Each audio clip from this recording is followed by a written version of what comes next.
重生后变成一只千年尸王，不仅能使用道家最顶级的五雷正法，还拥有十法合一不灭尸仙的体质，甚至就连龙虎山最强的紫袍天师，看见我那一刻吓得立马下跪。可此时的我却被钉在棺材里。然而就在我绝望之时，耳边突然响起一道提示音：恭喜宿主诈尸成功，施法双修系统绑定完成，奖励生前修为恢复10%，生前雷法恢复10%，积分增加1万。顿时我感觉自己体内充满了力量，身体也能动弹。可就在我恢复状态时，外面却传来一阵动静。终于找到了这么大一口棺材，难道是个皇帝墓？先别开棺，情况有点不对。这是第3代龙虎天师张天鲁的墓。风水先生汗流浃背，因为这石碑上不仅刻着龙虎镇灵符，还刻着天师印。这他妈，这是挖到人家龙虎山祖师爷的墓里了。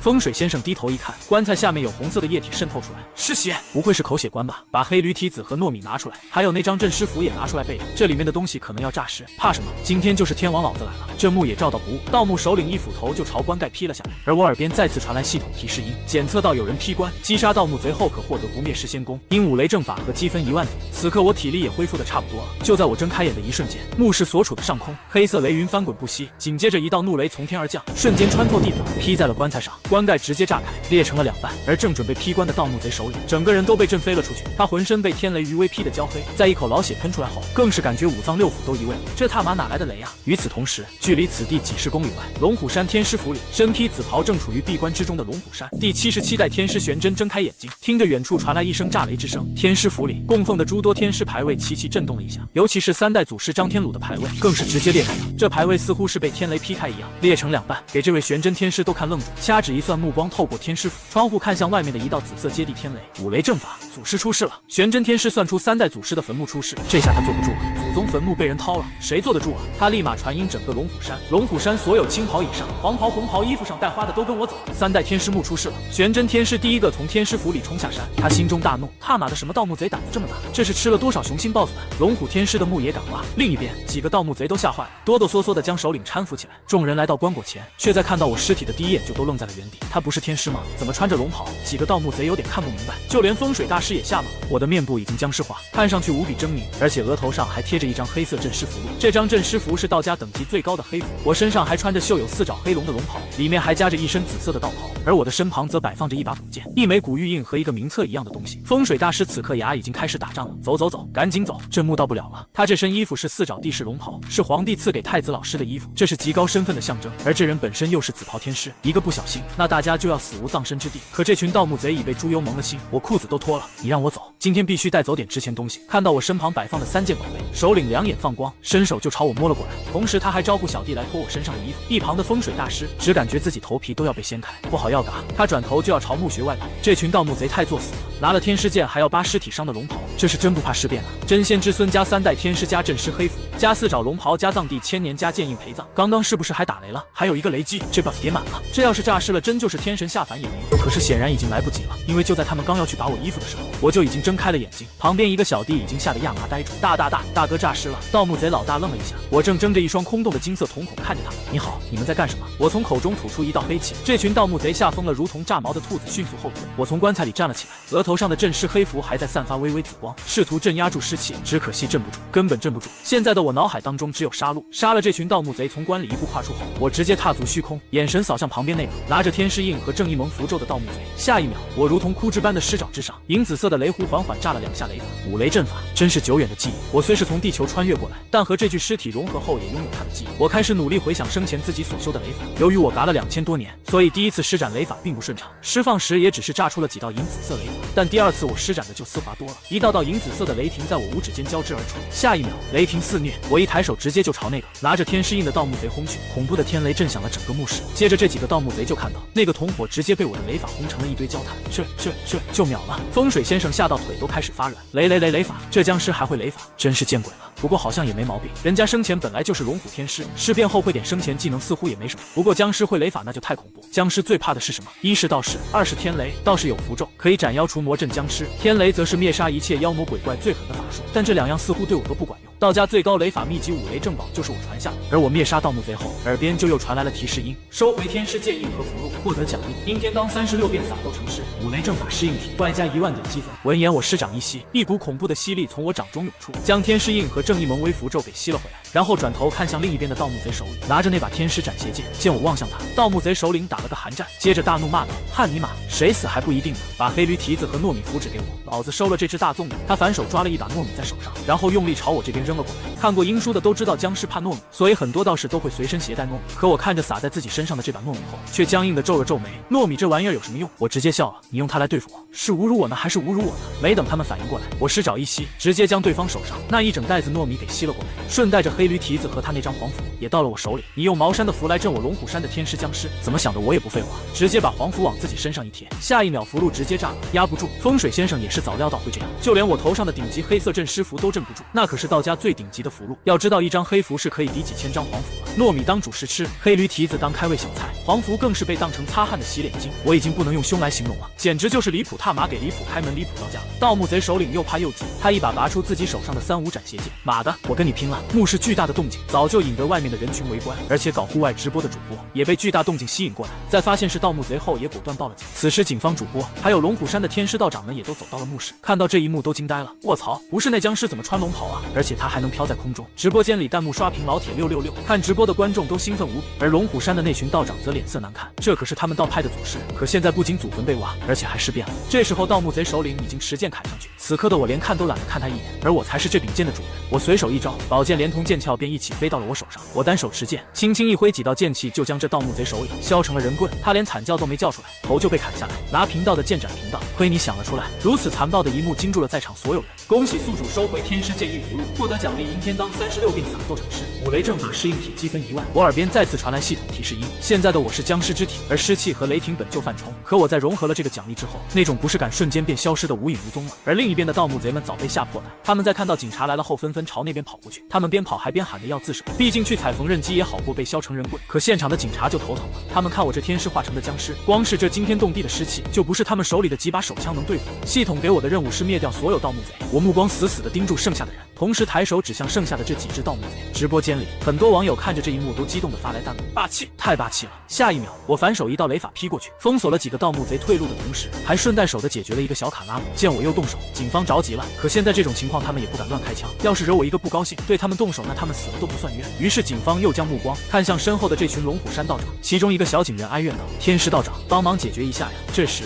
龙虎山的玄真天师和诸位道长对视一眼，叹了口气后走进墓室。就在警方和直播间观众搬好板凳等看大戏时，出乎他们意料的事情发生了。玄真带领一众龙虎山道长走进墓室后，他们个个手中掐诀，竟对着面前这只龙袍僵尸跪下。龙虎山第77代天师不孝子孙张天翼，玄字辈玄真拜见老祖。老祖在紫袍天师的带头下，在天师的带头之下，所有龙虎山弟子叩拜起来。众人懵逼道：道长，好家伙，不抓僵尸就算了，你们跪下来干什么？天师你怎么也跪下了？警方和观众都着急了，毕竟这算是他们唯一的救命稻草。可此刻他们却在给僵尸跪着，这算什么事啊？警方想让道长们起来先将我降服，然后再慢慢拜也不迟。但紧跟着为首的龙虎山玄真天师开口：滚吧，这是我们祖天师，祖宗诈尸了，给你不跪，打不打先不说，先跪下来磕2个总没错。3代天师身穿龙袍，顶着黑符尸变葬地2000年，剑印符箓陪葬雷击复生，施法合一，这他马 buff 都叠满了，打尼玛！先祖饶命！要知道，而且这还是3代天师，祖天师，天庭4大天师之一张道陵的孙子。龙袍就不说了，里面那件龙虎山紫袍，那颜色纯度比自己高了几倍，而且3代祖师身上的装备，每一样都比现在龙虎山上的还要强。尔等不必再拜，起来吧！我虽然尸变，好歹也是个穿越者，不仅有自主意识，还是完全清醒的状态。瞬间，整个墓室一下子变得安静无比。警方、直播间观众、主播，甚至盗墓贼都用一种震惊的目光看向那个已经变成僵尸的龙虎祖师。不是打了2000多年还能讲话呀？玄真天师等人一听这声音，一下子也呆住了。祖师真有意识啊，而且还让他们起来。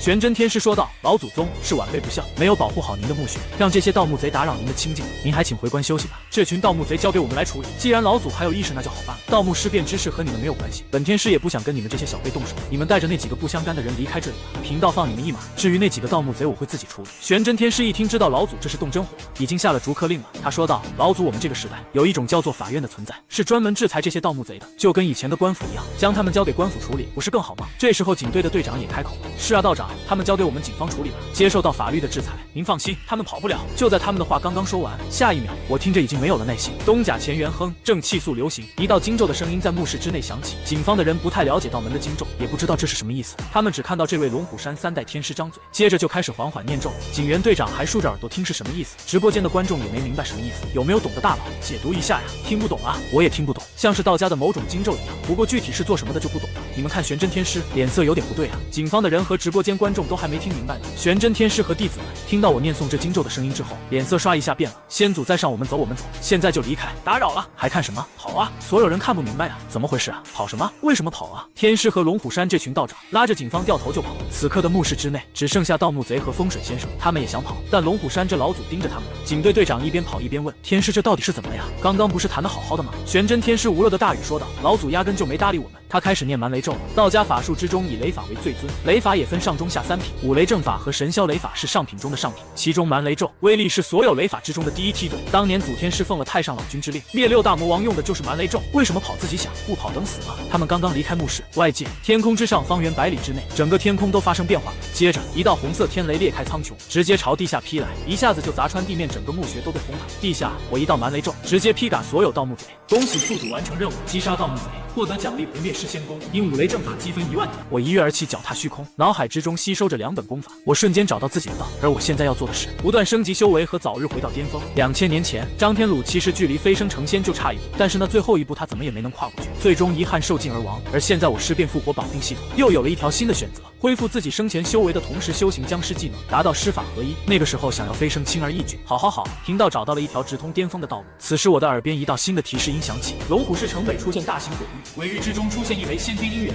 宿主前往鬼域吸收先天姻缘，获得奖励阴天罡36柄冰火7剑，紫金神师修行法生前修为恢复10%，生前雷法恢复10%，积分5万。对于现在的我来说，最需要的就是阴气和煞气，吞噬之后可以强化尸气，让僵尸实力变得更强。此刻我直接从地下墓室之中冲了出来，脚踏虚空，沐浴血色雷光，龙袍猎猎作响。下面的警方和玄真天师看着我从地下冲出来，他们吓了一跳，心中有种不祥的预感升起。盗墓贼已经扶住老祖，也应该回去躺着了呀。老祖难道真要以僵尸的身份离开这里？玄真天师脸色难看，老祖请回去，您已经嘎了，今日恕晚辈不孝，不能让你离开这里。我听着下面玄真天师的话，尸变的脸上露出一个笑容，想不到后代的天师还挺有骨气的。不过我开口说道：你拦不住我的，老祖今天不想跟你动手，不要自讨没趣。他口中的声音化为万千雷音，这是五雷正法之中的一种神通，名为五雷元音。我此声一出，说话的声音传到四面八方，如同天雷在耳边炸响，勇气可嘉。不过不要多管闲事。玄真天师和龙虎山的道长感受到这恐怖的五雷元音，脸色都难看，太强了！这位3代祖师的实力远超他们的想象。玄真天师今天不会让老祖离开这里，即便以身殉道，也不能让僵尸离开，因为他不能保证老祖离开这里之后不会做伤天害理的事，不会让天下遭殃。毕竟现在老祖的身份是僵尸，而不是道士。结七星北斗剑阵，他一声令下，身后所有道长拔剑，他们就是现在龙虎山最强的一批人，同时口中念诵剑咒：五水非常之水，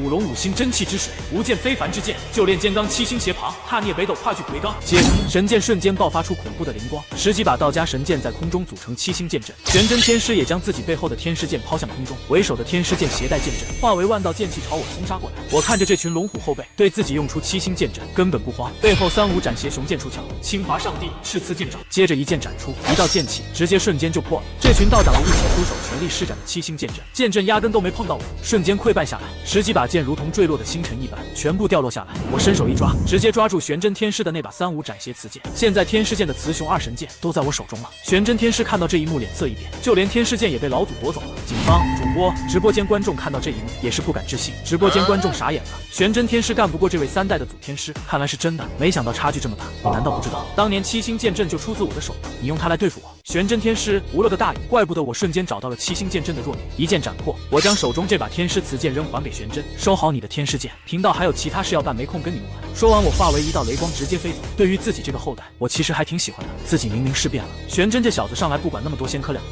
随后就是知道差距后，抱着殉道之心也还是要阻拦，也算对得起龙虎天师这个身份和他身上的那套紫袍。地上，玄真天师看着被老祖丢回来的天师剑，脸色复杂。龙虎山天师剑全名3、5斩邪雌雄剑，分为雌、雄2把神剑。如果2柄神剑都在手中，我的实力大涨。但雌剑现在代表的是新一代天师身份的象征，我就不抢了。警方队长看向玄真天师，天师刚刚为什么不继续阻止？您不是会雷法吗？玄真天师看了他一眼，雷法？你看我敢用吗？你行你上。那老祖也就反手一道9天奔雷，我们谁劈谁啊？论雷法，自己一个77代天师能拼得过3代天师，更何况前2代都是飞升成仙级别的人物。另一边，城南水库一块巨大的坟地，因为进山进水，所以被很多风水先生觉得此地风水极佳，所以自古至今几百年都是埋尸的好地方。很多年轻人轻人不知道，吸引来不少网红来这里跳舞拍摄，也有不少团队在这里驻留。月光照下，无数身形惨白的鬼影突然出现，这些鬼朝这些帐篷所在之地靠近。其中一个帐篷，网红公司的老板正和旗下一个丝袜女网红谈理想。下一秒，老板就感觉好像有点不对劲，怎么感觉自己背后湿滑滑的？他回头看了一眼自己肩膀，下一秒，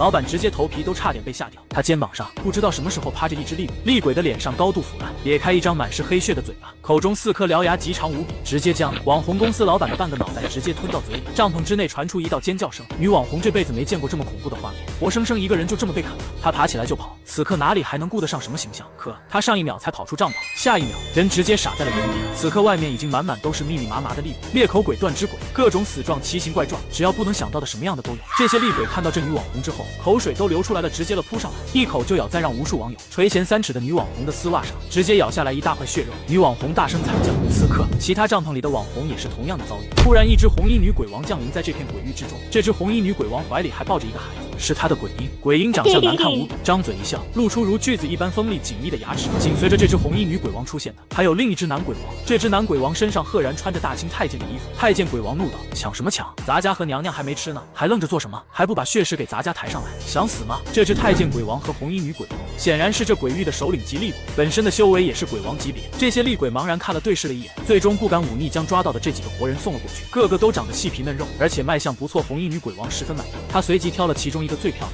看着最白的一个女网红，一把托起她的脸，然后伸出舌头舔了一口。岂料下一秒她脸色变了，什么东西一嘴粉？这女网红被舔了一口之后，她脸上的妆掉了不少，原形毕露，那真实的样子把旁边太监鬼都吓一跳。什么邪术？上一秒和下一秒还不一样。女鬼王大怒，刚想惩戒一下这个脸上擦了2斤多粉的女网红，就在这时候，她怀里的鬼婴哭了，她饿了。2只鬼王都露出烦躁的表情，吃就知道吃，让你先吃。此刻我也到达了鬼域外，金色的僵尸瞳孔俯瞰下方，这些厉鬼在我眼前就是滋补我僵尸之身的大餐，尤其是鬼域里的那3个鬼王。我一步踏下，身形化为滚滚黑烟，冲进了鬼域之中。鬼婴这边刚打算对面前的女网红下口，天空之上破风声响起，一道浑身缠绕黑色湿气的身影从天而降，直接击穿了鬼域黑雾，如天神下凡。鬼域之中的万只厉鬼看到突然降临的张天鲁，这些厉鬼也被惊了一下，什么东西能破开鬼域？他们都吓一跳，包括修为最强的那3只鬼王。这3只鬼王也一下子没反应过来，鬼域之中鬼气凝聚的黑雾屏障都是极为坚固的，这种屏障有筛选性，只会让普通人进来，就算是龙虎山的黄袍道长施展大法术，短时间也不一定能破开。但现在却被人直接打穿，此人浑身浓浓湿气，而且身上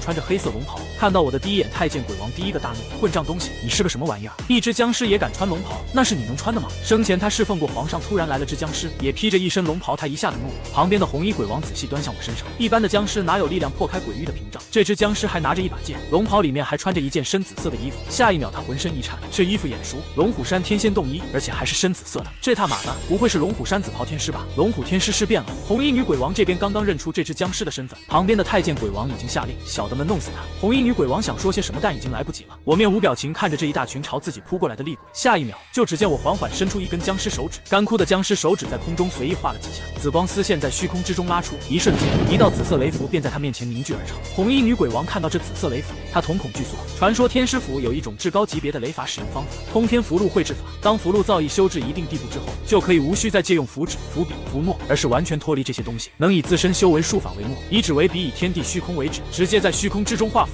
但龙虎山的通天符箓不是早就断代了吗？自3代天师之后，后代所有天师都没听说有炼成的。我的耳边响起新的系统提示音：发布新任务，宿主灭杀吞噬鬼域内所有厉鬼，清除鬼域获得奖励：阴天罡36遍呼风唤雨，通天万魂幡碎片加3积分1万，灭掉所有厉鬼还有奖励拿。我的脸上露出一丝僵硬的笑容，瞬息之间一道符箓汇成。2000年没画符了，手法略有生疏。随着我心中默念咒诀，天雷荡荡，忽裂九州。咒诀一念，面前紫色符箓瞬间炸开，符箓化为无数道紫色，天雷朝4面8方肆虐而出。这些厉鬼从张天鲁四周扑杀过来，无数鬼爪还没触碰到我的身体，先碰到肆虐出来的雷霆了。雷光所过之处，所有厉鬼擦着就死，碰到就灭，很凶。凶得过天雷吗？雷法本就克制妖魔鬼怪，万年大妖也没有不怕天雷的，即便你是真仙也惧雷劫。我张口猛然一吸，他们体内最精纯的一股鬼气就被我吸入腹中，直接吞了。鬼王小脑都萎缩了，什么玩意？一只僵尸哪来的雷法呀？雷法一出，所有厉鬼立马掉头就跑。这僵尸怎么会雷法？这不科学，快跑啊！跑！你们以为跑得了吗？雷法之下无活口，碰到贫道该你们倒霉。我起手手又是一道符箓绘出，瞬间将八方逃命的厉鬼直接蒸发掉，大量的纯净鬼气被我吸收吞噬。我感觉自己的飞将肉身得到滋补，这种吞噬的感觉太爽了。几位鬼王看傻眼了，一时间多少有点难以接受。僵尸会雷法，闻所未闻，真是离谱！踏马给离谱开门，离谱到家了。旁边的红衣女鬼王往后退了一步，她已经想跑路了。这只僵尸身上散发的恐怖气息，还有那雷法，明显不是他们能应付，不跑等死啊！这老家伙外面穿龙袍，里面穿着龙虎山紫袍呢，还有那把剑，应该是龙虎山天师剑之中的那把雄剑。我以前有幸见过另一把雌剑，气息很像，怕不是龙虎山哪一代先祖天师尸变了？就他现在这个状态，5000年的鬼帝见了都得挨2巴掌，黑白无常碰到了估计都得踢2个正步再走。我先跑了，告辞。红衣鬼王早年和龙虎山打过交道，知道一些龙虎山的事情，再不跑来不及了。这红衣女鬼王说完就不再管他们2个了，死道友不死贫道。他的身体瞬间化为一道红光冲天而起溜了。太监鬼王和鬼婴也是鬼脸抽搐。就这3只鬼王想跑的时候，我抬头看了一眼金光双瞳盯住的3只鬼王，同时耳边系统提示音再次响起，发布新任务，拦截镇压逃跑的鬼王，收服3只鬼王获得奖励，阴天罡36变颠倒阴阳，通天万魂幡碎片加3，聚魂锁加1，积分5万。随后我伸出手抓向天空中想跑的3只鬼王，天地玄黄，日月之光，6丁神掌，收摄不响。我的背后金光冲天而起，接着背后出现一个巨大的金光神将法相，随后我一掌拍出，这巨大的金光神将也一掌拍出去，直接就把天上逃跑的这3只鬼王一巴掌全拍了下来。紧接着那红衣女鬼王说道：“老家伙，你也不要欺人太甚，我们往日无仇，今日无怨，以前井水不犯河水，你做事别太绝。”我扫了一眼红衣女鬼王，不屑地说道：“谁跟你是自己人？你在贫道眼里也算人，不要不识好歹，给你们一个机会，现在乖乖束手就擒，以后帮我办事还能留下一条小命。”随后我身上的天雷从紫色凝练成白色，白色是雷法的第2个阶段。下一秒太监鬼王看到我的白色雷法，当场选择叛变。红衣女鬼王大怒，废物，还没打呢你就投了。太监鬼王对红衣女鬼王翻了个白眼，随后恭恭敬敬地对我说道：“咱家生前本来也就是奴才，继续当奴才，没毛病。”我满意的看了他一眼。下一秒红衣女鬼王爪子一亮，说到动手。他旁边鬼婴怪叫一声，2只鬼王朝我扑杀过来。随后我手印一掐，下一秒体内无数金光透体而出，凝聚出一层坚固无比的金光屏障。鬼婴尖叫一声，直接撞在金光咒上，把他的脸烧掉一半。在那金光之中，一只黑色的尸掌直接伸了出来，像抓小鸡一样掐住这只鬼婴的脖子。另一边红衣女鬼王暴怒，气场全开，恐怖的鬼王之气肆虐而出，直接形成杀气领域。看到这一幕，手中剑诀一枪，背后天师剑发出一声剑鸣，直接飞了出来。下一秒将杀剑符打入神剑，随后剑指向红衣女鬼王。另一边红衣女鬼王感受到飞剑的剑气，直接跪在地上表示臣服，连同鬼婴一起。随后我的耳边响起任务完成的提示音，恭喜宿主完成任务，清除鬼域，收服鬼奴，获得阴天罡36变呼风唤雨，阴天罡36变颠倒阴阳，聚魂锁加1。随后我扫了一眼面前的这3大鬼王，说到：“你们3个将鬼核交出来吧。”3个鬼王身体一颤，露出惧怕的表情，但无奈不是对手，只能将鬼核交出，鬼核在手才可以彻底掌控这几只厉鬼。随后我将鬼核吞下，紧接着太监鬼王询问到：“主子，这几个活人怎么办？”我扫了一眼这几个网红，说道：“让他们走。”随后我取出自己身上的天师印，接着我就用这天师印在这鬼域之中感应先天姻缘的存在。随后天师印抵达水库湖面的时候，光芒最盛，接着我手中印诀一卡，一道手印打入天师印中，天师印的印章之处立马散发出一阵金光，打入湖底。下一秒整个水库大湖骤然沸腾起来，水面上方天师印光芒笼罩之下，一颗紫黑色的不规则晶体开始缓缓凝聚。与此同时，水库最下方一头庞然大物感受到先天姻缘的能量，缓缓睁开了眼睛。紧接着天师印已经收集完所有先天姻缘，我伸出手刚想将其收入囊中，下一秒一变突生，从这水库的深水区内，一个巨大的生物瞬间破开水面，腾空而起，张开血盆大口，朝着先天姻缘一口吞过来。下一刻我脸色瞬间冰冷下来，随后高举手掌，一道紫色葫芦瞬间汇成，紧接着我的手猛然一落，头顶立刻有一道怒雷从雷云之中砸向想要截胡的巨物，一道怒雷直接冲下来，狠狠轰在这头状如真龙巨物的头顶上，瞬间血肉破开，大量的红色血液飞溅，但依旧阻挡不了它吞噬姻缘的决心。随后他尾巴一甩，将先天姻缘吞了下去。见此我怒火中烧，紧接着我对着天师印念起来咒语，天师印立马化为一道金光冲向水怪，将其头骨砸裂，落在水中。随后他一个掉头就消失在我的视线中。我面目狰狞，怒气直接拉满。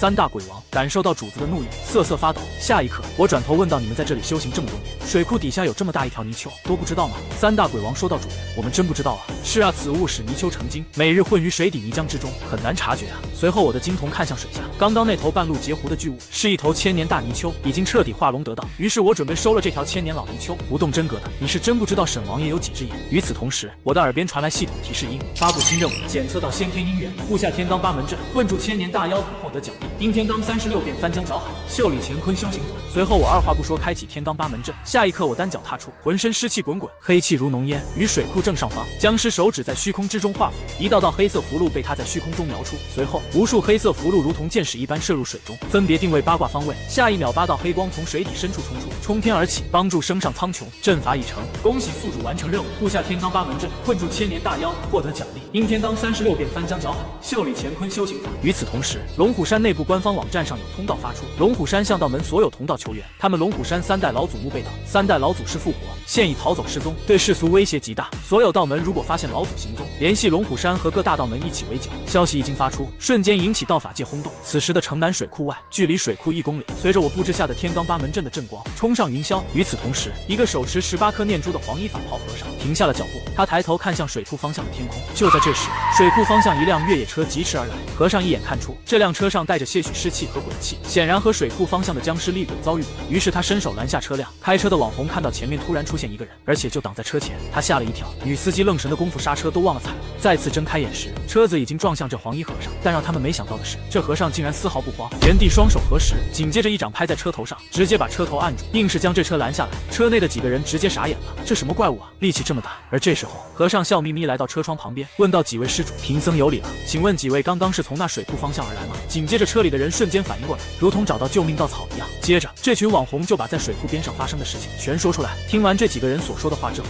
和尚点点头，随后说道：“多谢几位，那贫僧就先走一步了。”看着这和尚转身就要朝水库方向走去，几个网红心中大惊：“别去啊，大师，太危险了，我们已经有好几个人死在那边了。”岂料下一秒，大师直接双手合十说道：“阿弥陀佛，多谢诸位施主提醒，不过贫僧对自己还是有些自信的，佛门佛法无边，超度一些厉鬼和僵尸是没问题的，不必为我担心了。”大师表示无所谓，我会出手，不就是一个小鬼和一只僵尸吗？和尚说完之后，整个人一步踏出，下一秒瞬间挪移出10米之外，和尚几步就消失在这几个网红的视线之内。此刻那黄色法袍和尚则是朝水库冲去，没用几分钟就已经到了水库外。圆空和尚看了眼前方，此刻他手上的念珠散发的佛光更胜一倍。圆空和尚也看到了鬼域外围的那一层黑色鬼屋，因为之前我吞掉90%的厉鬼，没有大量厉鬼的鬼气支撑。此刻这大型鬼域的鬼物已经消散了一大半。随即他取出自己随身携带的法器木鱼，一边敲打木鱼，一边走入这鬼域之中。此刻圆空和尚敲击木鱼，随着一声声木鱼敲击声响起，周围的鬼物开始往4面8方散去。他用木鱼开出一条路来。与此同时，鬼域之内，我布下天罡八卦阵，领取系统奖励阴天罡36变翻江搅海，秀丽乾坤修行法。我看着系统奖励的天罡36变翻江倒海，正好自己现在用的，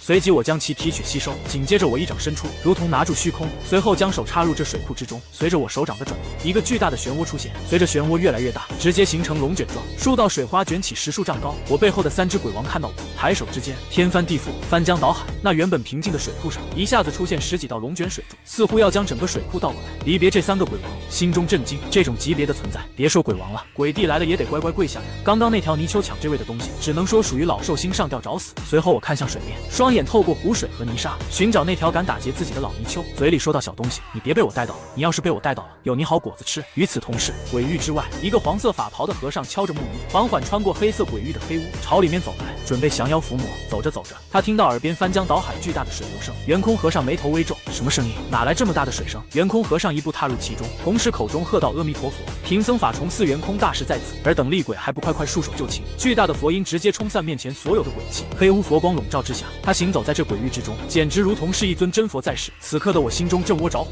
就看到一个秃子顶着光头走进来，随后我口中吐出一口黑色的尸气。我正愁抓不到那条大泥鳅呢，看到这个送上门的圆空和尚，突然有一个大胆的想法，这不是送上门的鱼饵吗？圆空和尚看着眼前的阵势，脚趾都扣紧了。尤其是圆空和尚还看到那头飞江正在翻江倒海，这家伙竟然有翻江倒海之能。圆空和尚一看，一个不吱声。随后圆空和尚刚想说点什么，他的口袋里手机铃声响起，是法中寺的戒律大师，也是他师傅了，真和尚打过来的。圆空和尚看到面前这几只厉鬼和僵尸，暂时没动手的意思，他一脸苦涩，接通电话。电话接通之后，手机那头传来了真和尚声音：“徒儿，道门那边出事了，龙虎山3代天师的墓穴被盗，他们3代天师尸变了，你在外游历红尘，降妖伏魔，最近小心一点。”听到这里，圆空和尚心里都快哭出声了。随后圆空和尚说道：“师傅，我想我已经和他碰面了。”先挂了，下一秒只见我狰狞一笑，接着我对3大鬼王一声令下拿下，别让贫道的鱼儿跑了。随后这3个家伙像恶犬一样冲了出去，紧接着圆空和尚一掌佛门翻天，佛掌拍出，然后抓住间隙掉头就用佛门的缩地术跑。见此情形，我一步踏出，身形瞬间从原地消失，一步就出现在圆空和尚的前方。小秃子来了，你还想走？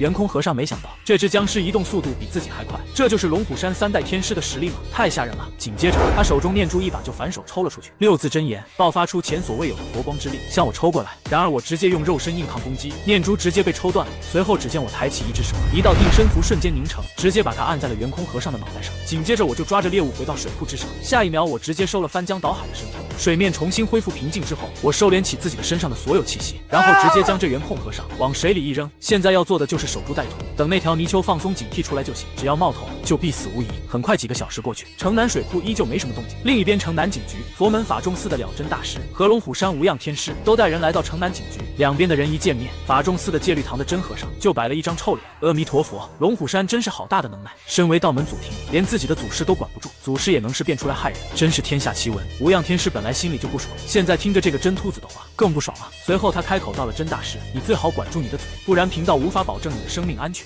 接着掌中此刻已经有雷弧不断炸开，意思就是你他妈在放屁，老子就把掌心雷塞到你嘴里。小真和尚看到无恙天师手中闪动的雷符，他深吸一口气，冷哼一声，转身离开。临走前甩下一句话：你记住，我的徒儿若是有什么三长两短，你们龙虎山有一个算一个都跑不了，贫僧绝不会善罢甘休的。紧接着警方也调动了人马，与龙虎山无恙天师合法重司，得了真大师一起前往城南水库。与此同时的城南水库，天色破晓，大雾开始消散，我坐在水库边上闭目养神，水库下方还是没什么动静。此刻我内心表示好，看你能忍多久。与此同时，水库之外，警方与龙虎山、道门联盟和法重司的车子在距离水库几百米外停下。紧接着，三方人员开始朝城南水库的方向靠近。另一边，我身边的太监鬼王察觉到人类的气息，朝这里靠近，随后说道：主子，又有人来了。下一秒，我睁开眼看了一眼水中，随即说道：去拦住他们，别让那帮蠢货靠近这里。随后三只鬼王离开前去拦截。此刻水库之外500米，三伙人群朝着我所在之地靠近。还没等他们靠近，水库无恙天师和龙虎山的诸位道长就感觉到一股鬼气扑面而来，之后说道：小心，有鬼王来了。话音刚落下，一条鬼气锁链直接从地下伸出来，这条锁链直接锁住无恙天师的双脚，接着就有一只红衣女鬼从地下钻出，一爪朝无恙天师心脏抓来。天师小心！旁边的道长提醒一声。看着这帮鬼王先对自己动手，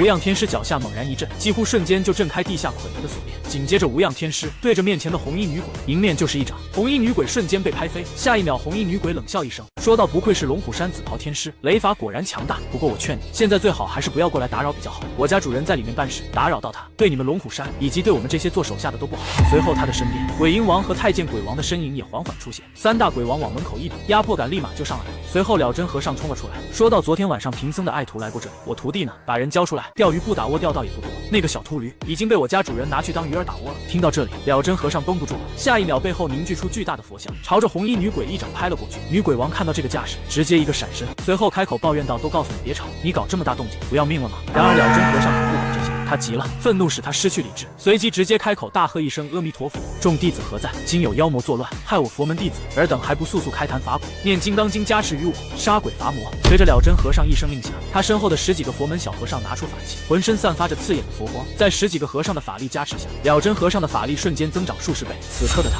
身上散发金光，如同一尊真佛在世。随后他手持一对黄色挠脖法器，挠脖撞击之下发出宏大的响音，巨大的响音带着金刚经的功力，直接撞在三大鬼王身上。三大鬼王都被这音波撞得连连后退。与此同时的我听到外面这么大的动静，缓缓从石头上站起来说道：死秃子，我腻歪了是吧？让你别打扰老子钓鱼，你在这开启演唱会了。随后我一步踏出，直接脚踏虚空站在了真和尚的对立面，朝着他招了招手：你过来不打你。了真和尚看到我之后说道：你生前既然是修道之人，应当知道死后化为僵尸害人害己，阁下的觉悟有点差呀，如今竟然甘心沦为魔道，不怕天下道门弟子以你为耻吗？了真和尚一张小嘴巴拉巴拉说了一堆，听着他说的话，他后面的玄真天师和遗嘱龙虎山以及其他道门弟子额头上冷汗直冒，瞬间汗流浃背。完了，这老东西不想活了，什么话都敢说是吧？以为这是你们佛门变法呀？你敢跟祖天师斗嘴，元神玩多了是吧？修佛法把脑袋修坏了。与此同时，玄真天师和龙虎山的诸位道长默不作声，缓缓退后了几步。此刻的我听着了真和尚的话，直接忍不住笑了出来，一张黑化的腊肉僵尸脸上一笑起来，更是显得无比狰狞。随后开口说道：你是什么东西？什么时候你也配教训起我来了？说着，我的身上五雷阵法席卷而出，紫色的雷法在此刻化为墨水一般的墨黑色，因五雷阵法。了真和尚看到这一幕，随即冷哼一声：一个死了2000年的天师老僧，倒是要看看你还能有几分修为，别以为我怕了你，今天鹿死谁手还不一定呢。说完了，真和尚双手脑脖猛然一撞，随后发出巨大的佛音声波。与此同时，另一边的我感受着脑脖阵音朝自己撞来，随后直接对着了真和尚吼了一声，紧接着一道恐怖的嘶吼雷音从我的口中吼出，瞬间就冲散了真和尚的音波攻击，直接将了真和尚和他身后一群敲锣打鼓的小和尚掀翻在地，随后我一个瞬移来到了真和尚的面前，说道：“你很喜欢敲锣呀，贫道也挺喜欢的。”说完，直接一个大逼斗都抽在了真和尚的光头上，啪一声巨响过后，了真和尚的脑袋上瞬间被打出一个黑掌印，这一巴掌直接把了真和尚身上的佛光都给抽散了。紧接着三大鬼王把这如嘎了一样的了真和尚拖着，另一边的小和尚看到师傅领盒饭，转头就想跑，看到四处逃窜的小和尚，我伸出一只手划了出去，一道黑色的雷法劈在他们逃跑路上，直接在地上划出一道雷横沟，随后说道：“你们最好别跑，不然等下一指头就划在你们身上。”此话一出，直接把这群敲锣打鼓的小和尚吓麻了，顿时不敢跑了。三大鬼王直接把这群和尚捆了起来，扔进了水库之中，充当我钓大鱼的饵料。我看着水面上一帮秃子挣扎着沉入水下，摇了摇头，说道：“实力不够，你装什么呀？懵逼了吧？”另一边的玄真天师和警方看这一幕，互相对视了一眼，表面上严肃，实则内心难绷。他们像看小丑一样看那秃子表演。紧接着玄真天师一步踏出，说道：“老祖，收手吧，跟我们回去，不要再一错再错了。”然而我看都没看他一眼，说道：“滚犊子，别逼本老祖，跟刚刚抽秃驴一样，抽你！”听到这，玄真天师大喝一声：“老祖！”那我就不客气了，得罪了。紧接着他一声令下，所有人接大金光烈日阵，请老祖回家。上一次对战三代老祖经验不足，用了三代老祖创的七星剑阵对敌，结果直接被我瞬间就给破了。所以这一次玄真天师准备了另一套阵法，不出意外的话，降服这位已经尸变的老祖宗问题不大。阵法结成之后，人手一道大金光符，汇聚成一轮烈日神符。烈日神符上映头顶正午时分的太阳，现在也是威力最盛的时候。玄真天师立于阵中，此刻的他手持剑印掌烈日神符，说到：“老祖可识得此阵法？”我摇了摇头，大金光烈日阵，看来你为了对付本老祖也确实是用心了。不过这阵法虽强，但对我没用。此刻的玄真天师随口念中，就有无尽恐怖的火焰从火符之中喷射而出，恐怖的火焰在玄真天师身边化为一条流焰火龙。随着玄真天师火符一催，这条火龙朝我冲了过来。我看着眼前的架势，手指在虚空之中随意绘制了几下，一张天师扫荡符被我绘出，随即我一符打出，符箓化为一道狂风，风龙和火龙撞击在一起。紧接着扫荡符直接将这倒流火神龙卷入水中，火龙入水瞬间化为一道高温水汽。看到这一点，玄真天师又一道神火咒打出，而且这一次数量更多，威力更大。玄真天师头顶着100度的烈日，可以肆无忌惮使用神火。随后玄真天师说道：“老祖，束手就擒吧，现在正值正午，晚辈天时地利人和，大金光烈日阵之下，纵然你有通天之能，也逃不了了。”玄真天师这话说出，我脸上的笑容消失了。紧接着我手掐道家手诀，随着我脚下一跺地，一道术法被打上天穹，我的头上道家至高阵师黑符紫气疯狂流转，天穹之上传来雷鸣般的回响，然后就是大片的从无到有，在天上滚动了起来，几乎是一瞬间。上一秒还是烈日高悬的气象，下一秒直接变得天昏地暗，阳伏阴出，阴阳颠倒的瞬间，我面前的玄真天师施展出的火神咒化为乌有，没有了太阳的戒律，烈火神符瞬间失效。此时的玄真天师看着头顶那一轮已经变成黑色的太阳，他脸色刷一下难看了起来。随后我看向玄真天师，说道：“玄真如何？现在还是天时地利人和吗？”玄真天师坚定地说道：“老祖的阴阳颠倒神通确实厉害，不过今日晚辈是一定要将您带回去的，就算没有了天象相助，我也不能放你走。”玄真天师手印打出，使出烈日神符最后的能量，无数条火金锁链从符箓之中射了出来，从四面八方组成天罗地网朝我笼罩过来。神火八方，天罗地网。玄真天师手诀收复火金锁链，编制成的天罗地网瞬间压下来。也就在此刻，我的神识瞬间感应到泥沙之下，那条千年泥鳅终于有动作。它巨大的身形从土头上，动作极为迅速，张开血盆大口就朝着了真和尚和圆空和尚一口咬过来了。真和圆空这帮秃子看到从水底冲上来的千年大泥鳅，他们吓到瞳孔巨震。和真之前听说这龙虎山3代天师尸变之后，在这拿人钓鱼，但没想到这玩意这么大呀。与此同时，我看着朝自己攻过来的天罗地网，反手拔出背后天师剑，2剑挥斩而出，只是2道剑气，直接就将这火金天网搅碎了。紧接着也不给玄真天师机会，反手一掌，五雷翻腾，瞬息拍出，玄真天师直接被一道五雷掌从天上拍下。随后我一步踏出，瞬移到了水库上方，看着下面已经露头的千年泥鳅，伸出一个手掌，直接穿入水面之内，手掌五指之上，因五雷疯狂涌出，凝聚成一个庞大的黑雷巨手。黑雷巨手飞速探进入深水之中，一把朝那老泥鳅抓过去。无底，千年泥鳅看到头顶黑雷巨手抓了过来，转头想跑，想要重新钻回自己的地底泥沙之下。看着这老泥鳅，说道：“这次你要是能跑，我这身紫袍和龙袍脱下来给你穿。”随即我一把抓住这条大泥鳅的身体，猛然一甩，鹦鹉雷巨手发出一阵轰隆雷音巨响，直接炸开水面，将这头千年大泥鳅一把甩出了水面。巨大的身形碾压无数岸上的巨石林木，也惊呆了在现场的所有人。钓龙佬。紧接着，一个警方队长开口询问到玄真天师：“这东西是龙吗？”玄真天师摇了摇头：“不是，应该是泥鳅成精。不过看这道痕气息和外形，距离化龙也不远了。”与此同时，另一边的我脚踏虚空，手中缠绕黑色天雷，盯着这条被我抓来的泥鳅，开口说道：“你现在有2个选择，要么自己把东西吐出来，要么我把你打死，然后我自己取出来，你选一个吧。”只见那条老泥鳅怒吼一声，紧接着口中一团绿火喷出，火焰带着千年毒素。见他不听劝，我也不惯着，随后一拳轰出黑色鹦鹉雷，直接震碎这条千年泥鳅的毒火。紧接着一道雷拳就砸在了这大泥鳅的身体上，直接把它轰飞了出去，鳞片都被炸黑了。然而他不服的朝我怒吼起来，张开血盆大口朝我咬了过来。见此，我微微一笑，直接朝这条千年大妖的口中冲去。紧接着一声巨大的惨叫响起，只见大泥鳅直接把我吐了出来，连带着还有一大口血液和碎牙。而此时的我，浑身上下覆盖一层由密密麻麻道家皱纹组成的金光咒。和普通金光咒不一样的是，我身上这一层金光咒颜色是大红色的，直接把玄真天师看懵逼了。他眨眨眼睛，怀疑自己刚刚被祖天师拍了一巴掌，是不是被拍花眼了？另一边的我看着这条泥鳅说道：“想咬我，你这牙口也不行了，要不要再来一下？站在这给你咬都行。”千年泥鳅沉默片刻，他开口道：“道友，不打了，我们做个交易吧。”见此，我口中吐出一口湿气，听到他要谈判，我瞬间来了兴趣。什么交易？说来听听。随后千年泥鳅开口说道：“不瞒道友，其实在下在此地修行已经有1700余年，如果我没猜错的话，道友是龙虎山的某一代天师吧？既然是道门天师，应该见多识广。万年沉水樱木是什么东西？你不会没听过吧？”听此，我疑惑地问：“怎么你有沉水樱木？”随即大泥鳅说道：“当然，不然我也不会说出来。而且我这块沉水樱木还是万年年份的，是早年我在泥沙之中发现，被我藏起来了。”听到这，我思考片刻，随后点点头，说道：“既然我已经知道了这水库底下有万年阴沉木，那还跟你做什么交易？我把你打死，把先天姻缘拿到手，然后再下去找那根阴沉木不就行了吗？小孩子才做选择题，能全都要，我为什么要分一个给你？”听到我这么说，这只千年老泥鳅当即大怒：“你别太过分了，总得留点给我吧？真要拼个鱼死网破，你自己也说了鱼死网破，你死跟贫道有什么关系？而且连你都是我的，我需要留给你什么？”随后我拍了拍自己的腰间，下一秒挂在我腰间的正义盟微符箓散发紫光，紧接着我的身后出现一道巨大的亡灵官法像。这座灵官法像顶天立地，赤面红须，火眼金睛，凤嘴银牙，雷公之下，一手持火轮，一手持金鞭。随后我大手一挥，号令背后的法相往给我打，往死里打。紧接着经过长达2分半的毒打之后，这条泥鳅终于扛不住了，最终选择投降，乖乖把先天姻缘交到了我的手中。同时我的耳边传来系统的提示音：恭喜宿主收服千年大妖金龙泥鳅，获得奖励化龙功、金龙爪、真龙血、通天万魂幡碎片加持。我看向千年泥鳅，随后取出他的龙丹，这样他才能乖乖的为我效力。紧接着又拍了拍他的龙头，说道：“去吧，把你说的那根万年沉水樱木给我弄上来。”随后大泥鳅一跃而起，钻入水中。过了大概几分钟之后，一块巨大的黑色木头被他叼了上来。看着这块巨大的黑色木头，我露出满意的表情。与此同时，我的耳边响起系统提示音：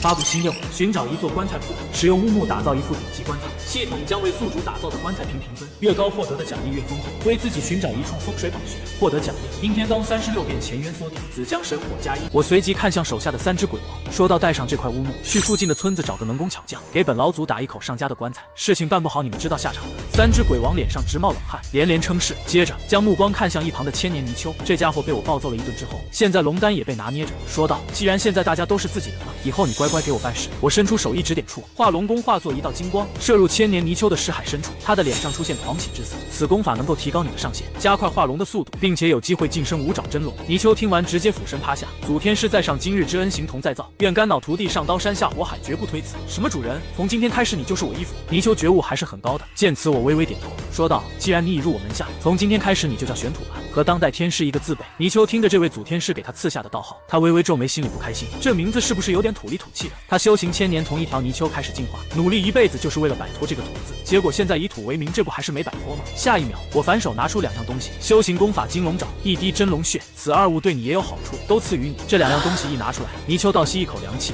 玄土怎么了？土什么土？一点都不土！以后我的子孙后代世世代代都叫土，青土、原土、玄土、灵土、闰土。”他突然就感觉这名字灵气逼人，一下子好听了。这哪是义父啊，这他妈是亲爹啊！没有理会他，我看着系统奖励的万魂幡。俗话说得好，修仙不努力，万魂幡里做兄弟。随即便开始炼化这面万魂幡。另一边，3只鬼王来到一个名叫长乐村的村子，一个20岁精神小伙叼着烟站在村口，刚刚从村头洗脚店出来，表情一脸回味。接着一转头，就和一个绿脸的太监鬼王面对面，身后一只红衣红鞋的女鬼，一只满口獠牙的鬼婴。王豪一时没反应过来，转过身心想什么人那么无聊，大半夜一家人出来吓人。转念一想，直接原地拼命磕头求饶：“鬼爷爷饶命，我上有老下有小，我的肉不好吃，别杀我！”太监鬼王一脸无语，抬起头来：“我有事情问你，你们这村子有打棺材的地方吗？”鬼打棺材，这是要装修房子吗？不过他不敢多问，他赶紧回道：“有。张不韦，他是30多年的老木匠，他的棺材打得最好，带我们过去。”随即太监鬼王就一把拎起王豪，让他带路，很快就到了木匠家。太监鬼王只是看了一眼，砰的一声，院子门直接被鬼气冲开。屋子里张不韦小2口正在床上做运动，突然听到自己家门被砸开的声音，张不韦大怒，穿上衣服走了出去：“马乐哥，谁把我门踹坏了？”王豪，你说都没说完，就看到王豪身后的3个鬼王双腿发软，突然就变得有素质起来。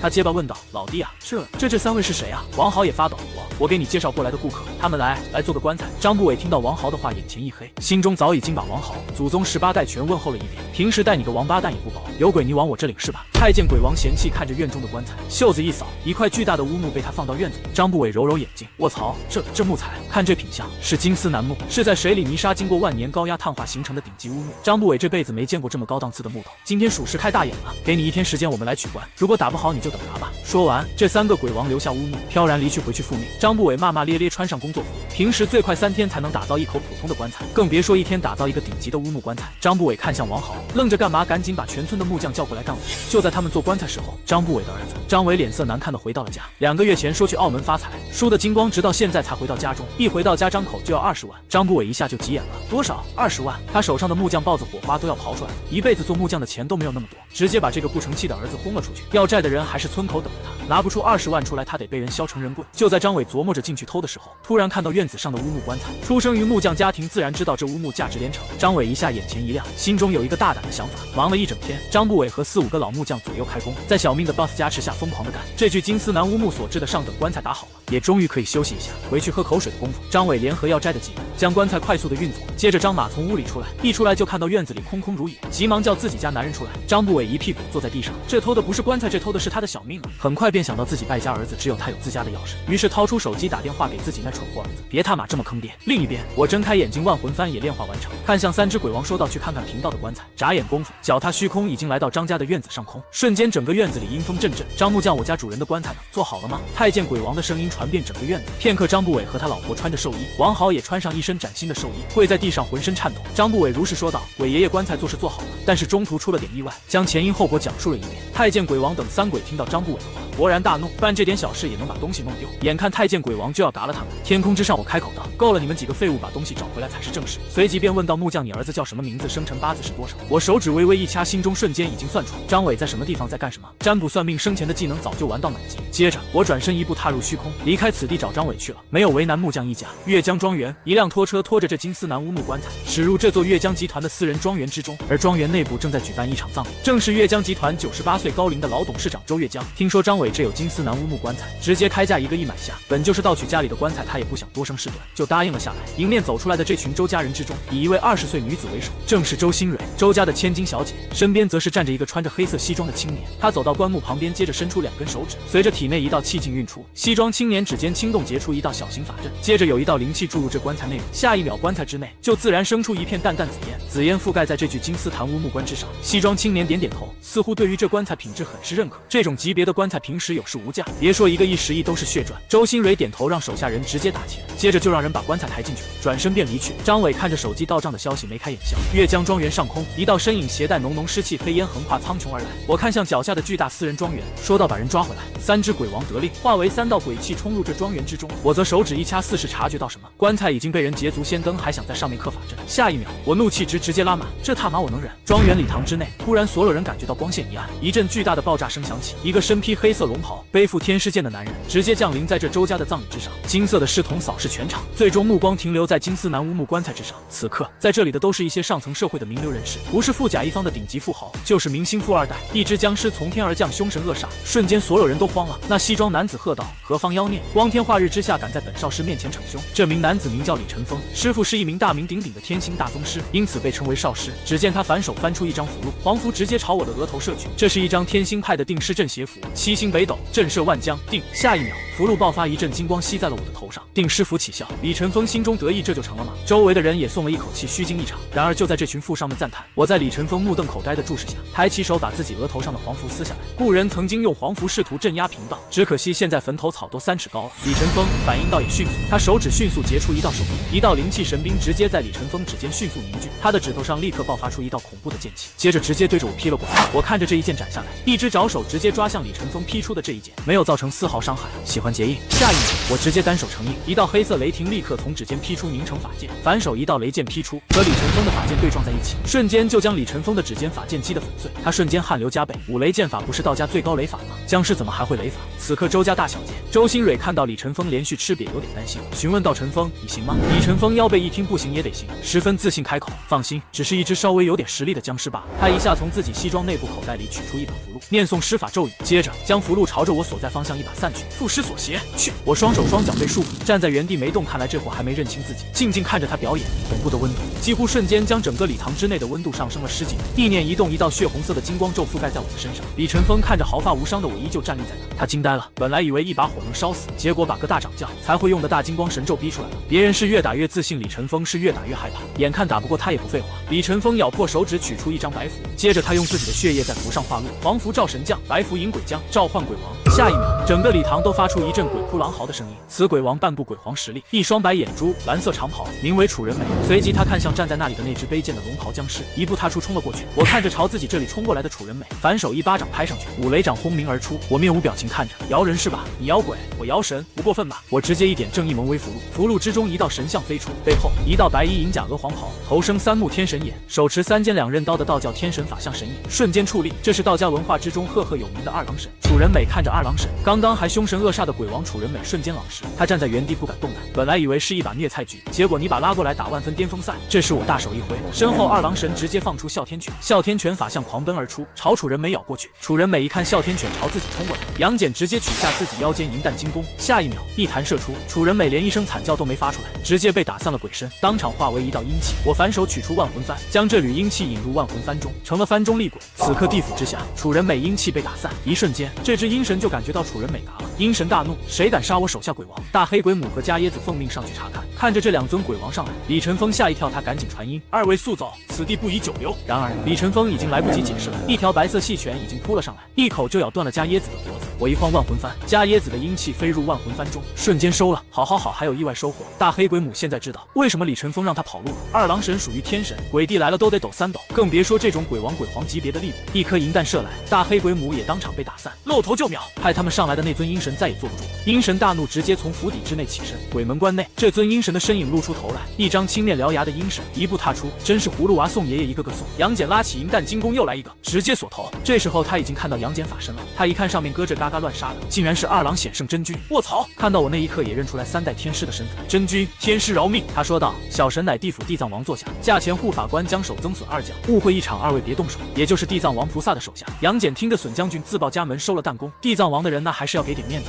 损将军摇摇一拜，自己这条命算是保住了，而后赶紧消失，这地方待不下去一点。李晨风看到照着自己的阴神都跑了，他也是彻底慌了。此刻看到我的金丝楠乌木棺材上，其中有一处已经被李晨风刻上法阵，怒意一出，反手一巴掌抽在李晨风的脸上，直接将他抽飞10几米，不知死活。接着一把棺材里的周月将拎出来，这老东西虽然嘎了，但因得亏损生前靠着房地产发家，干的脏事也不少，直接将魂魄收入万魂幡，随即袖子一挥，万年乌木棺材收入袖里乾坤之中带走。另一边派出去的那3只鬼王也把人抓回来。主人，这3个家伙怎么处理？我看了一眼张宏伟刀哥这帮人，疯狂求饶，可惜没什么用。接着将这几个家伙的灵魂从肉身之内拽出来，直接被吸入万魂幡之中。做人不努力，万魂幡里做兄弟。棺材也找回来了，黑光一闪，瞬间离开此地。此刻我漂浮在虚空之中，看向眼前的万年金丝楠木制作而成的棺材，大手一挥，一张张道门最顶级的符箓化作流光刻在了棺材上。长生符、聚灵符、飞升符、渡劫符、9天奔雷咒，足足108000道。有了极品的棺材，自然是要有一处风水宝地修行，也就是龙脉。龙脉从昆仑开始发源，延伸到世界各地，就是古人所说的天下龙脉始于昆仑。龙虎是地下这条龙脉极其壮大，这也是当年第1代祖师张道陵选择在龙虎山上结庐筑坛炼丹的原因。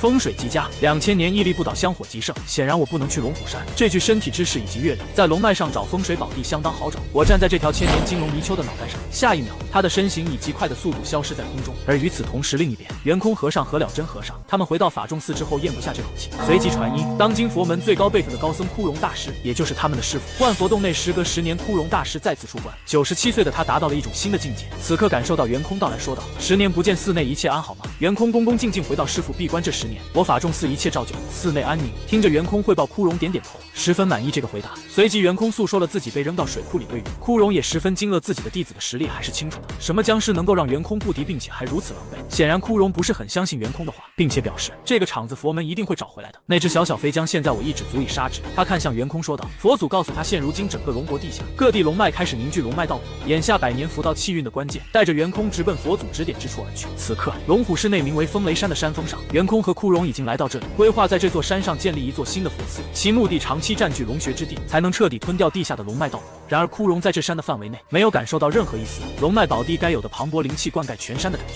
内心十分疑惑。师傅，你看那边有一座塔。袁空发现山上有一处特别的地方，这是一座2米高的古塔，宝塔8面都刻着不一样的符箓。枯荣看着这座风雷塔，露出不悦之色。他终于明白为什么感受不到灵气，有大能用风雷塔镇住血眼，藏住宝穴位置，龙脉灵气难以流出。随后他卷起自己身上的内衣，准备推翻这座风雷塔。他看到风雷塔旁边还有一块石头，石头上刻着字：正一阵邪风雷宝塔，下有妖邪，道有勿动，动塔者死。枯荣的脸上露出不屑的笑容，你让贫僧不动我就不动了，忽悠谁呢？无视这句警示语，2只手直接扶住这座2米风雷塔，原地扎下马步，来个枯荣倒拔风雷塔。97岁的枯荣此刻赫然化身怒目金刚，这座风雷塔不断摇晃，眼看就要倒下来。就在枯荣合上推翻这座风雷塔的同时，龙虎山和三清山上瞬间狂风大作。龙虎山和三清山上知道风雷塔来历的道长都急了，这3座风雷塔分别占据风雷山、龙虎山、三清山，三山以风雷塔为联系，形成3个点。传说是修建风雷塔的那位高人降服镇压，将一只顶级大妖镇在龙穴之下，被枯荣秃驴伴随一声怒喝声，连根从绝壁上拔了出来。在这座风雷塔被拔出的一瞬间，风雷山地下一道鬼哭狼嚎、真龙牛吟、灵气滚动的3种声音，一股脑从山体之内呼啸而出，整个风雷山上瞬间地动山摇起来，恐怖的灵气气流便随着一股冲天的妖气扑了上来。另外2座也是如此，黑色的妖魔之气缠绕碎石齐聚风雷山顶，这些碎石之上写满了血色的佛门经文，带着巨大往生咒的声音，形成一张红色的大日如来佛祖神像。只不过佛祖面容诡异，枯荣大惊失色，这是鬼佛，这鬼佛气息至少有几千年的修为。鬼如来开口道：既见本座，何不来拜见佛祖？一副调戏的表情看向枯荣，本座能出来全是你的功劳。枯荣直接急眼了，怪不得一路上总有一种感觉指引着自己。随后鬼如来说出了一个十分劲爆的消息：枯荣闭关10年，参悟枯荣神功。其实10年前刚刚闭关的时候，寿元就已经到尽头了。这10年参悟的寿元都是用邪术偷来的。法中寺是龙虎市内有名的大佛寺，每日来上香的香客和各地慕名而来的游客成千上万。枯荣则提前做好手段，在人气最鼎盛的大雄宝殿，如来坐下布下法阵戒受法，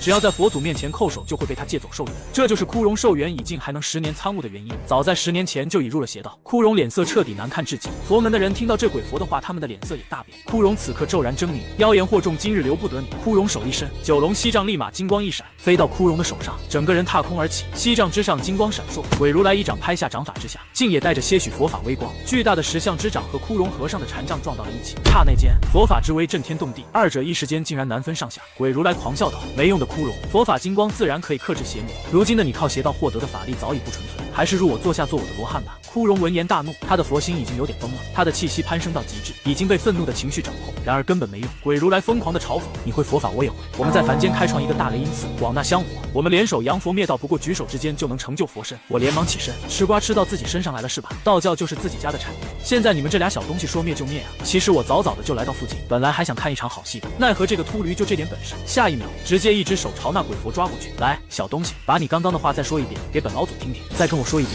你要灭谁？接着恐怖的雷光从掌心之中席卷而出，五雷巨手一把就按在了这只鬼佛的脑袋上，直接给这只鬼佛脑袋上狠狠抠了5个洞出来。此刻感受到来自背后的攻击，他心中一惊，僵尸、雷法、卓阳子，好久不见。听着面前这只僵尸一口爆出自己名字，鬼佛的瞳孔剧烈收缩。2000多年过去，还有人能一口叫出他的名字，属实有点吓人了。卧槽，是你！鬼佛瞳孔突然炸了，随即他便大笑起来。想不到啊，当年堂堂半步飞升境的陆地神仙张天鲁，现在成了一只僵尸。张天鲁，现在你我都是同道中人，何不与我共修天魔大道？他本身是一只5000年修为的赤木秃成精，找了一尊无主的野佛石像钻入其中，并起名为卓阳真佛，大肆掠夺凡人体内的阳元太过嚣张，恰好遇到我，当年正处于半步飞升巅峰赛的3000分顶端局选手，下场就是将其封印在这里。看到飞升失败，已经化为僵尸的张天鲁，他还幸灾乐祸起来了。我也不废话，直接一记雷法大手刀朝卓阳子劈过去，石佛卓阳子的脖子被我一只五雷手捏得粉碎，脑袋也被直接砍掉一半。风雷山天空和鬼佛大战的同时，枯荣掉头就跑，接着我意念一动说道：天师敕令，风雷玄塔。下一秒，风雷塔竟然冒出紫光，一道紫色天雷劈下来，随着我手诀一动，这风雷塔腾空而起，龙虎、三清山上的2座风雷塔也都呼啸而出，3道风雷塔汇聚，朝枯荣砸了下去，直接镇住枯荣。一段小插曲也是一瞬间的事。回到这边，接近万年修为的卓阳子瞬间就恢复过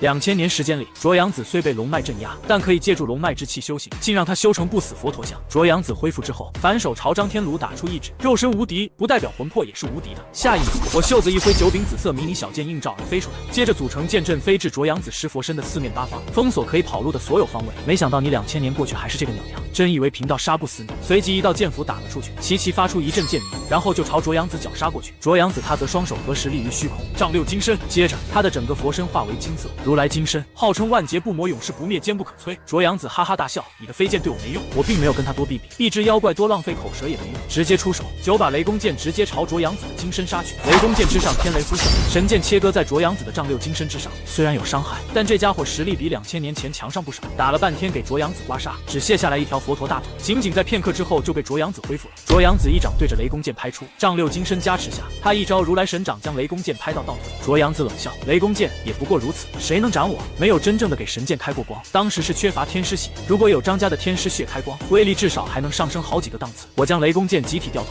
剑锋直接对准了风雷山上的玄真天师。玄真，跟你借点东西。突然听到老祖叫他抬头一看惊呆了，卧槽，搞什么鬼？怎么这9把雷公剑朝自己飞过来了？玄真刚打算动手，借点你的血给我祭剑。玄真天师一听是来借血，他顿时没话说了，差点以为要灭了他。下一秒，他将自己的袖子拉起，将手臂伸出来，9把雷公剑剑锋从他手臂上划过，每一把雷公剑都染上了天师血，顿时爆发强劲的雷光，血祭法剑威力大增。你无敌是吧？你看我这次斩不斩你就完了。我催动神剑，再一次朝卓阳子杀了过去。这一次和上一次就完全不一样，现在的雷公剑锋利无比，卓阳子的佛陀丈六金身现在在雷公剑的面前，轻轻一划就切成碎片。雷公剑阵剑锋交错之下纵横切割，只是刹那功夫，卓阳子的身形被切成无数石块。天空之中传来他的冷笑，没用的，你把我砍成碎片，我也能恢复。然而这一次我就不给机会了。袖子一挥，一股恐怖的吸力直接从我的袖子之内传出，接着无数佛像魔石碎片直接被收入我的袖里乾坤之中。卓阳子见状大惊失色，他恼怒至极，用剩余的石像再次组成如来佛祖的神像。只不过此刻的他只有一小半石像碎块组成佛陀肉身，体型一下子弱小到原本的1/3，顿时变得滑稽起来。见自己的身体碎片被收了，还要求我还回去，可能吗？我再次操控雷公剑阵朝卓阳子杀了过去。此刻哪里还敢让这雷公剑靠近他的身体？好，今天我状态不佳，我们择日再战，告辞。卓阳子骂骂咧咧喝道，原地化为一道金光遁走。然而我看着这一幕摇摇头，我能让你跑吗？天空之上还有一条千年大泥鳅等着他呢。泥鳅反手一记金龙爪，正好是之前赐给他的金龙爪。卓阳子只感觉自己迎面而来一道龙气，这么短的时间内他根本来不及反应，卓阳子的身形直接被金龙爪一巴掌拍飞下来，他惨叫了一声，下一秒身形正好被雷公剑接住，9把雷公剑切割卓阳子的石像身体，刹那间切成无数块。接着我直接将他这一次的碎片全部收了，一块都不给他留下。卓阳子也是知道自己大势已去，石像全无，灵魂本体直接从石像之中钻了出来，化为本体赤木秃鹫，翅膀一拍，灵魂出窍就要跑路。只见下一秒，我反手从自己腰间取下拘魂锁，地府阴神同款，专门对付灵魂体力骨，克制卓阳子现在的灵魂状态属于是天克之物。一鞭子甩出去，拘魂锁瞬间变得极长无比，眨眼功夫自动追踪上了卓阳子的赤木秃灵魂，拘魂锁直接飞速在他身上缠绕几圈，一把就把这家伙从天上拽下来。他连忙求饶，像是变了一副嘴脸，天师，我错了，我知道错了，你放过我，我是一时鬼迷心窍，以后再也不敢了。我看着这家伙现在的怂样，贫道还是喜欢你一开始那个桀骜不驯的样子，不死不灭，还装上了。这句话有点耳熟，似乎2000多年前他就是这么求饶的。放过你自然不可能懒得跟他啰嗦，直接把这家伙收到袖里乾坤里，回头再收拾这家伙。一道新的系统提示音也是响起，恭喜宿主收服9000年大妖卓阳子，获得奖励本佛布血肉太岁，因天罡36变9系福气。被血肉太岁附身的生物，修为和意识会逐渐被血肉太岁吞噬，时间越长吞噬的越多，逐渐将被附身者的意识全部吞，变成一个独立存在的崭新的个体，并且修为翻倍。而被共生的原主人拥有的神通能力，血肉太岁同样拥有，唯有记忆意识会被洗刷干净。血肉太岁好东西啊，可以直接用这东西和卓阳子共生。所有奖励提取完，我降下身形一步踏入风雷山。风雷山上，龙虎山、三清山、法众寺、佛门的人都在这里，各方势力看着降下来的这位龙虎山3代祖师都很慌，谁也不知道他会这做什么。玄真这时候则说道，玄真见过老祖，虽然每次都被老祖暴打一顿，但基本的礼节礼貌还是要有的。旁边三清山诸位道长看到龙虎玄真拜见祖师，他们对视一眼也都行礼拜见。我扫了这些道家后代一眼，并没多说什么，而是径直来到那被风雷玄塔镇住的枯荣面前。枯荣看着这事变的我，他怒道，我乃佛门枯荣禅师，佛祖座下大修为者。说了一大堆废话，看着这秃驴还在这死撑，一道天雷直接把这秃驴劈老实了。贫道就是当着如来的面给你斩了，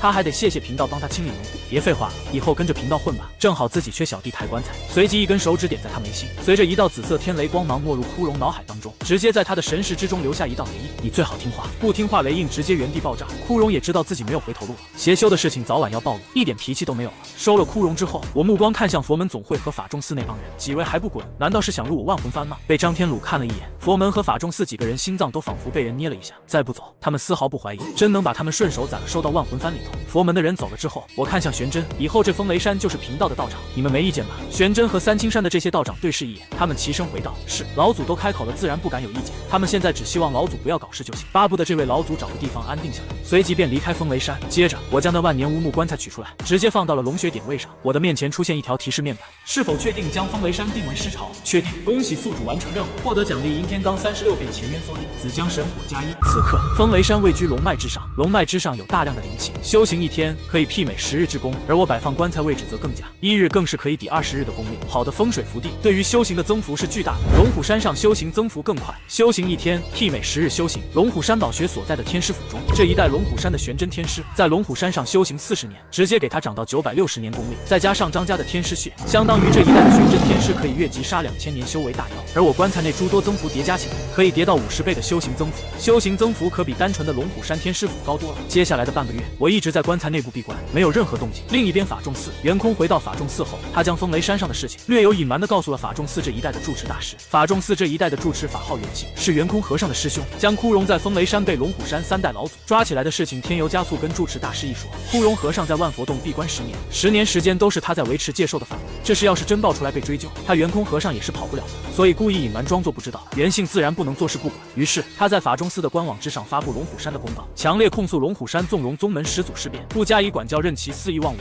烧杀抢掠的恶劣行为。龙虎山方纵容3代天师事变，抓走我法仲寺枯荣高僧，如今我方高僧生死未卜，经限3日之内，龙虎山交出枯荣大师，否则我方将走律法程度，绝不姑息。法仲寺这条公告一出，瞬间和龙虎山剑拔弩张起来，目标直指龙虎山，要求龙虎山把人交出来。同时，这条消息也是在网上被疯狂转载，冲上来个平台热搜前10，各大龙国平台上也有不少网友开始吃瓜看起了热闹。龙虎山和法仲寺这是直接要干上了。玄真天师一看也是满脸黑线，妈的，这帮秃子真不要脸！当天枯荣干的那些脏事他们都听到了，你们还好意思搁互联网上叫嚣？玄真天师也不惯着，直接让人在龙虎山官网上回复法仲寺，你们4的枯荣和尚咎由自取，罪有应得，被我派祖师抓住也是活该。我们龙虎山3代祖师现在人就在风雷山，你想要人自己去要吧，别在网上逼逼赖赖的，有本事要打你们自己去打。法仲寺的住持袁信看了龙虎山的回复，气到冒烟，这龙虎山太猖狂了，就没有人管一管吗？风雷山是吧？3代龙虎山事变的祖师是吧？敢抓我佛门高僧，今日必杀你！袁空看着自己这位袁姓师兄手持紫金钵，准备去风雷山单刷张天鲁，赶紧拦下来，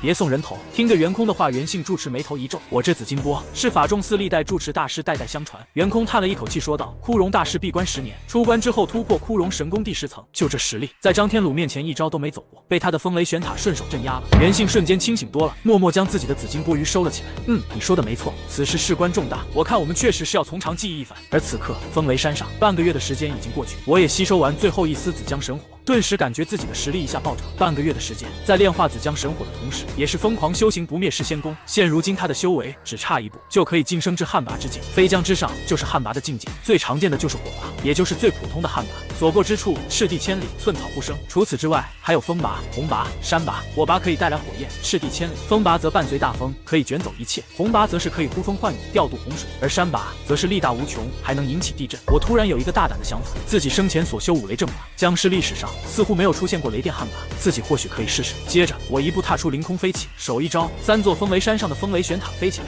飞到手上，想修成雷电旱魃，就要借助自然界天雷的威力，而想要借助这力量，就需要这3座风雷塔的帮助。无数阵旗从他袖子里飞出，插入自己身边10米范围。片刻之后，这套天雷阵就摆好了，大手一挥，一道灵气打入风雷玄塔之内，3座风雷玄塔里立马有3道灵光直冲天穹，瞬间天空阴云滚滚，雷劫将至。来劈我！我抬头看天，僵尸气息攀升到极致，直接化为一道黑光冲上天空。别人渡劫都是避开雷劫走，只有我迎面就冲上去，生怕雷劫劈歪了劈不到。粗壮恐怖的天雷直接笼罩了全身，雷电撞到了一起，瞬间被轰杀下来。僵尸肉身竟然开始吸收外部天雷的力量，同时有雷劫之力进入他的肉身，我的丹田处也开始凝聚内丹，就跟人类的金丹一样。只不过旱魃的这颗名为尸丹，雷山上不断有数道天雷轰鸣而下，天雷的威力也一下比一下恐怖。僵尸肉身被劈到焦糊，冒着白烟，皮肤上出现裂纹，但肉身却被锤炼得更加恐怖。还有体内的那颗尸丹，渐渐被锤打成正圆，直至达到无暇之境。一整个晚上，风雷山上的雷声就没停过。尸丹终于成型，我狮口一张，口中一颗黑色龙眼大的正圆珠子飞了出来。尸丹放出来的一瞬间，四面八方的灵气，包括脚下龙脉之气，都跟风了一样朝他涌了过来。就在这颗尸丹疯狂吞噬灵气的时候，此刻距离风雷山几十里之外，一头修为达到3000年的黑虎大妖。这头黑虎两眼之中露出金芒，那风雷山上该不会是出示了什么天才地宝吧？另一座山头的赤蟒，这条赤蟒有2500年的修为，于是这条赤色巨蟒也朝风雷山赶过来。一虎一蟒随即争前恐后，朝着风雷山上冲去，直奔风雷山顶。手下6大鬼王感应到有恐怖的气息直奔山顶，顿时我也感受到了，竟然还把2只大妖给吸引过来了。尸丹疯狂吸收龙脉之气和天地灵气，同时这也意味着我正式进入了传说中的悍马境界。下一秒，一声虎啸就直接震碎山林，黑虎大妖一跃而起，来到山顶之上，看着身后和自己差了2个身位的千年巨蟒，他跳上来的一瞬间还心中窃喜，还得是我们虎族移动速度快啊，这就把那条巨蟒甩在身后了。好，那这天才地宝就是我的。然而，当这只黑虎大妖刚刚跳上山顶，下一秒他就愣住了。此刻哪有什么天才地宝，只有个棺材，一个巨大的黑帆，一尊血肉佛陀和一只僵尸。这只僵尸刚刚才把1颗尸丹吞入腹中，有尸丹的僵尸，万魂幡面前的6只鬼王直接闪身到了这黑虎大妖的身边，将黑虎大妖和千年赤蟒直接围住。看着这2个家伙，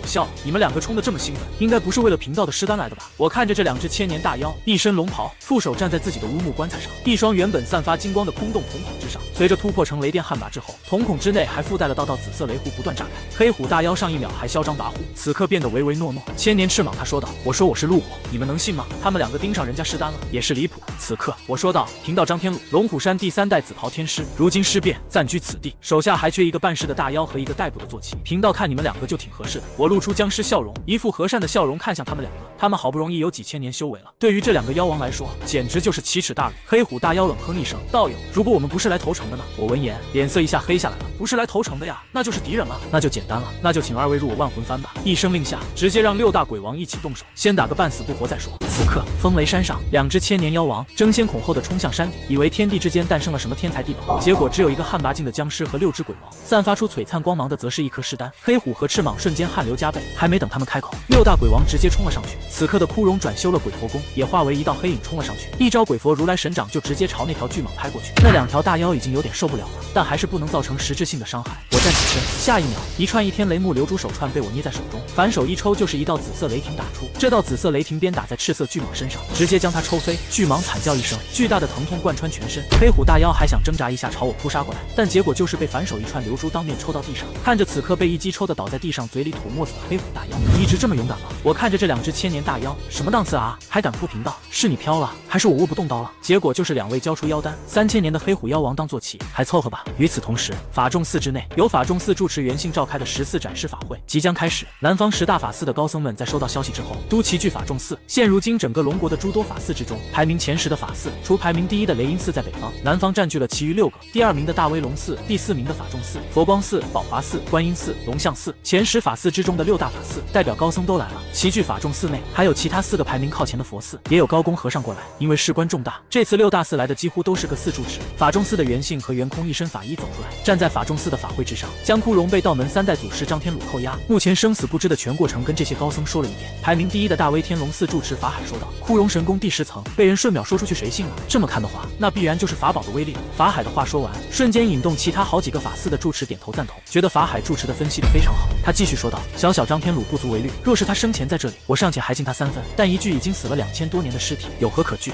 岂不闻我大威龙寺内有降龙宝杵？”此话一出，瞬间在场所有住持的目光看向他。降龙宝杵，此物定能镇杀张天鲁。法海这次来法众寺还有别的目的，打算上龙虎山挑战一下玄真天师，如果赢了，哪大威龙寺必将扬名天下。仿佛这一刻他看到了秒杀张天鲁的场景，直接说道：“早点把张天鲁解决。去龙虎山消除恐惧的最好办法就是面对恐惧。”几辆佛门的豪车直奔风雷山而来。这一次14联合的展示行动，佛门并没有对外保密，而是自带了摄影直播团队全程拍摄。佛门的直播间内，标题上写着14展示法会，镇压道门祖师张天鲁。直播间内瞬间千万人在线观看。卧槽，佛门真去了，牛逼牛逼！佛门去干僵尸好像专业不对口吧？很多网友才刚刚发弹幕吐槽，转头发现自己发言权限被封了。负责直播的佛门拍摄人员询问了法海住持几个问题，法海十分自信地说道：“即便是老僧现在的修为，碰到巅峰时期的张天鲁，只怕也不是对手，90%把握能直接拿下他。”此话一出，顿时佛门的直播间里，无数网友直呼666。很快，佛门的车子已经来到风雷山下，有大师对视一眼，纷纷点头，然后就开始朝山上走去。龙虎山上，一群龙虎山的红袍道长也得到消息，在收看这场佛门的14展示法会现场直播。此刻，一位道号玄清的黄袍道长看着直播间里的画面，这位黄袍道长说道：“天师，那群和尚上山了。”玄真听到这个消息的时候，全程直摇头，连直播都懒得看了，只感觉这帮佛门的家伙疯了，你们是真搞不清楚大小王啊！现在只能期望老祖能让他们活着回来。风雷山上，之前在棺材附近施展的撒豆成狮，收获100来颗，相当于100多只毛僵死士。下一秒，我睁开眼睛，正好可以试试这些僵尸的威力。几分钟后，一帮秃驴，所谓的14展示法会，所有佛门高僧们登上了这风雷山的山顶。刚刚上山，就看到山顶上的僵尸王张天鲁和一众妖魔，千年黑虎、千年赤蟒、6大鬼王，个个凶神恶煞，妖气冲天。如此恐怖的妖气，让不少直播间的网友都被吓一跳。好家伙，这阵容感觉不比法仲寺这边的差呀！这些秃驴的脸色也不免变得难看起来。一开始想的是张天鲁修为强大，他们可以联手集火对付他，但现在接下来很可能就是苦战了。法海住持此刻冷哼一声：“阿弥陀佛，你就是龙虎山3代祖师张天鲁。”我坐在棺材上，看向带头说话的和尚，一个后辈秃子，上来就直呼他的全名。不管是在佛道两派哪一派中，甚至在民间都是极不尊重的做法。法海冷笑：“若是在2000年前，贫僧见你或许要尊一声天师，但阁下贵为一派祖师，此后2000年竟然自甘堕落尸变，化为僵尸危害人间。张天鲁，你可知罪？”法海和尚直接站在道德制高点，一副居高临下的样子。我随即大笑起来。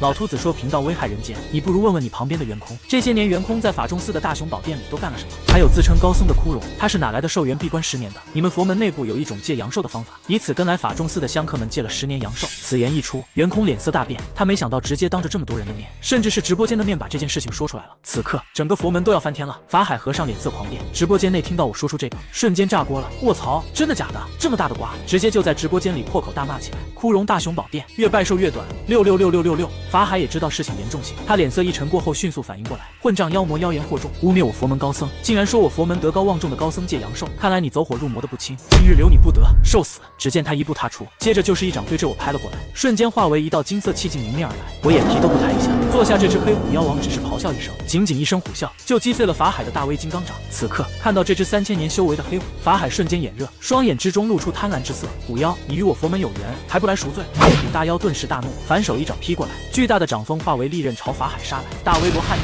两道法术撞击在一起，发出巨大的爆炸声。黑虎妖王直接站了起来，吼了一声就朝法海扑过去，和法海厮杀在一起。只见法海一步踏出，双手倒举，做出一副罗汉托天的动作，高颂一声妈的巴咪哟，两只手直接拖住了扑过来的黑虎大妖，而后顺势将其甩到一边，砸在地上。黑虎心中不服，他浑身黑色的妖力震出，全身缠绕黑气。法海见状，反手取下自己脖子上的佛珠，这一串佛珠被他直接抛出，佛珠飞到天空之中。法海喝道：“佛珠在此，金刚伏虎！”佛珠直接变成了束缚法绳，将这只虎妖死死捆住。法海笑道：“我说了，你不是贫僧的对手，乖乖皈依吧。”然而他的话刚刚说完，只听背后一阵猛火烧灼的声音传来，法海赶紧避开，这火焰烧在他捆住黑虎的佛珠上，直接把佛珠烧化了。黑虎没有了佛珠束缚，瞬间脱困。接着我看向法海，当着贫道的面挖我的墙角，胆子不小啊！只见我五指抬起，掌中运起五雷阵法，随后一道掌心雷直接劈出去。法海看到掌心雷来了，当下不敢怠慢，赶紧躲避。然而当他视线再次看向张天鲁那边，他傻眼了。只见我口中念诵五雷神咒，下一秒他的面前已经出现10几张雷法符箓，急急如律令，五雷赤咒，大手一挥，面前10几张雷法符箓飞出，这些符箓在空中直接化为雷霆，而且还是威力巨大的惊雷，雷气速灵，直劈法海。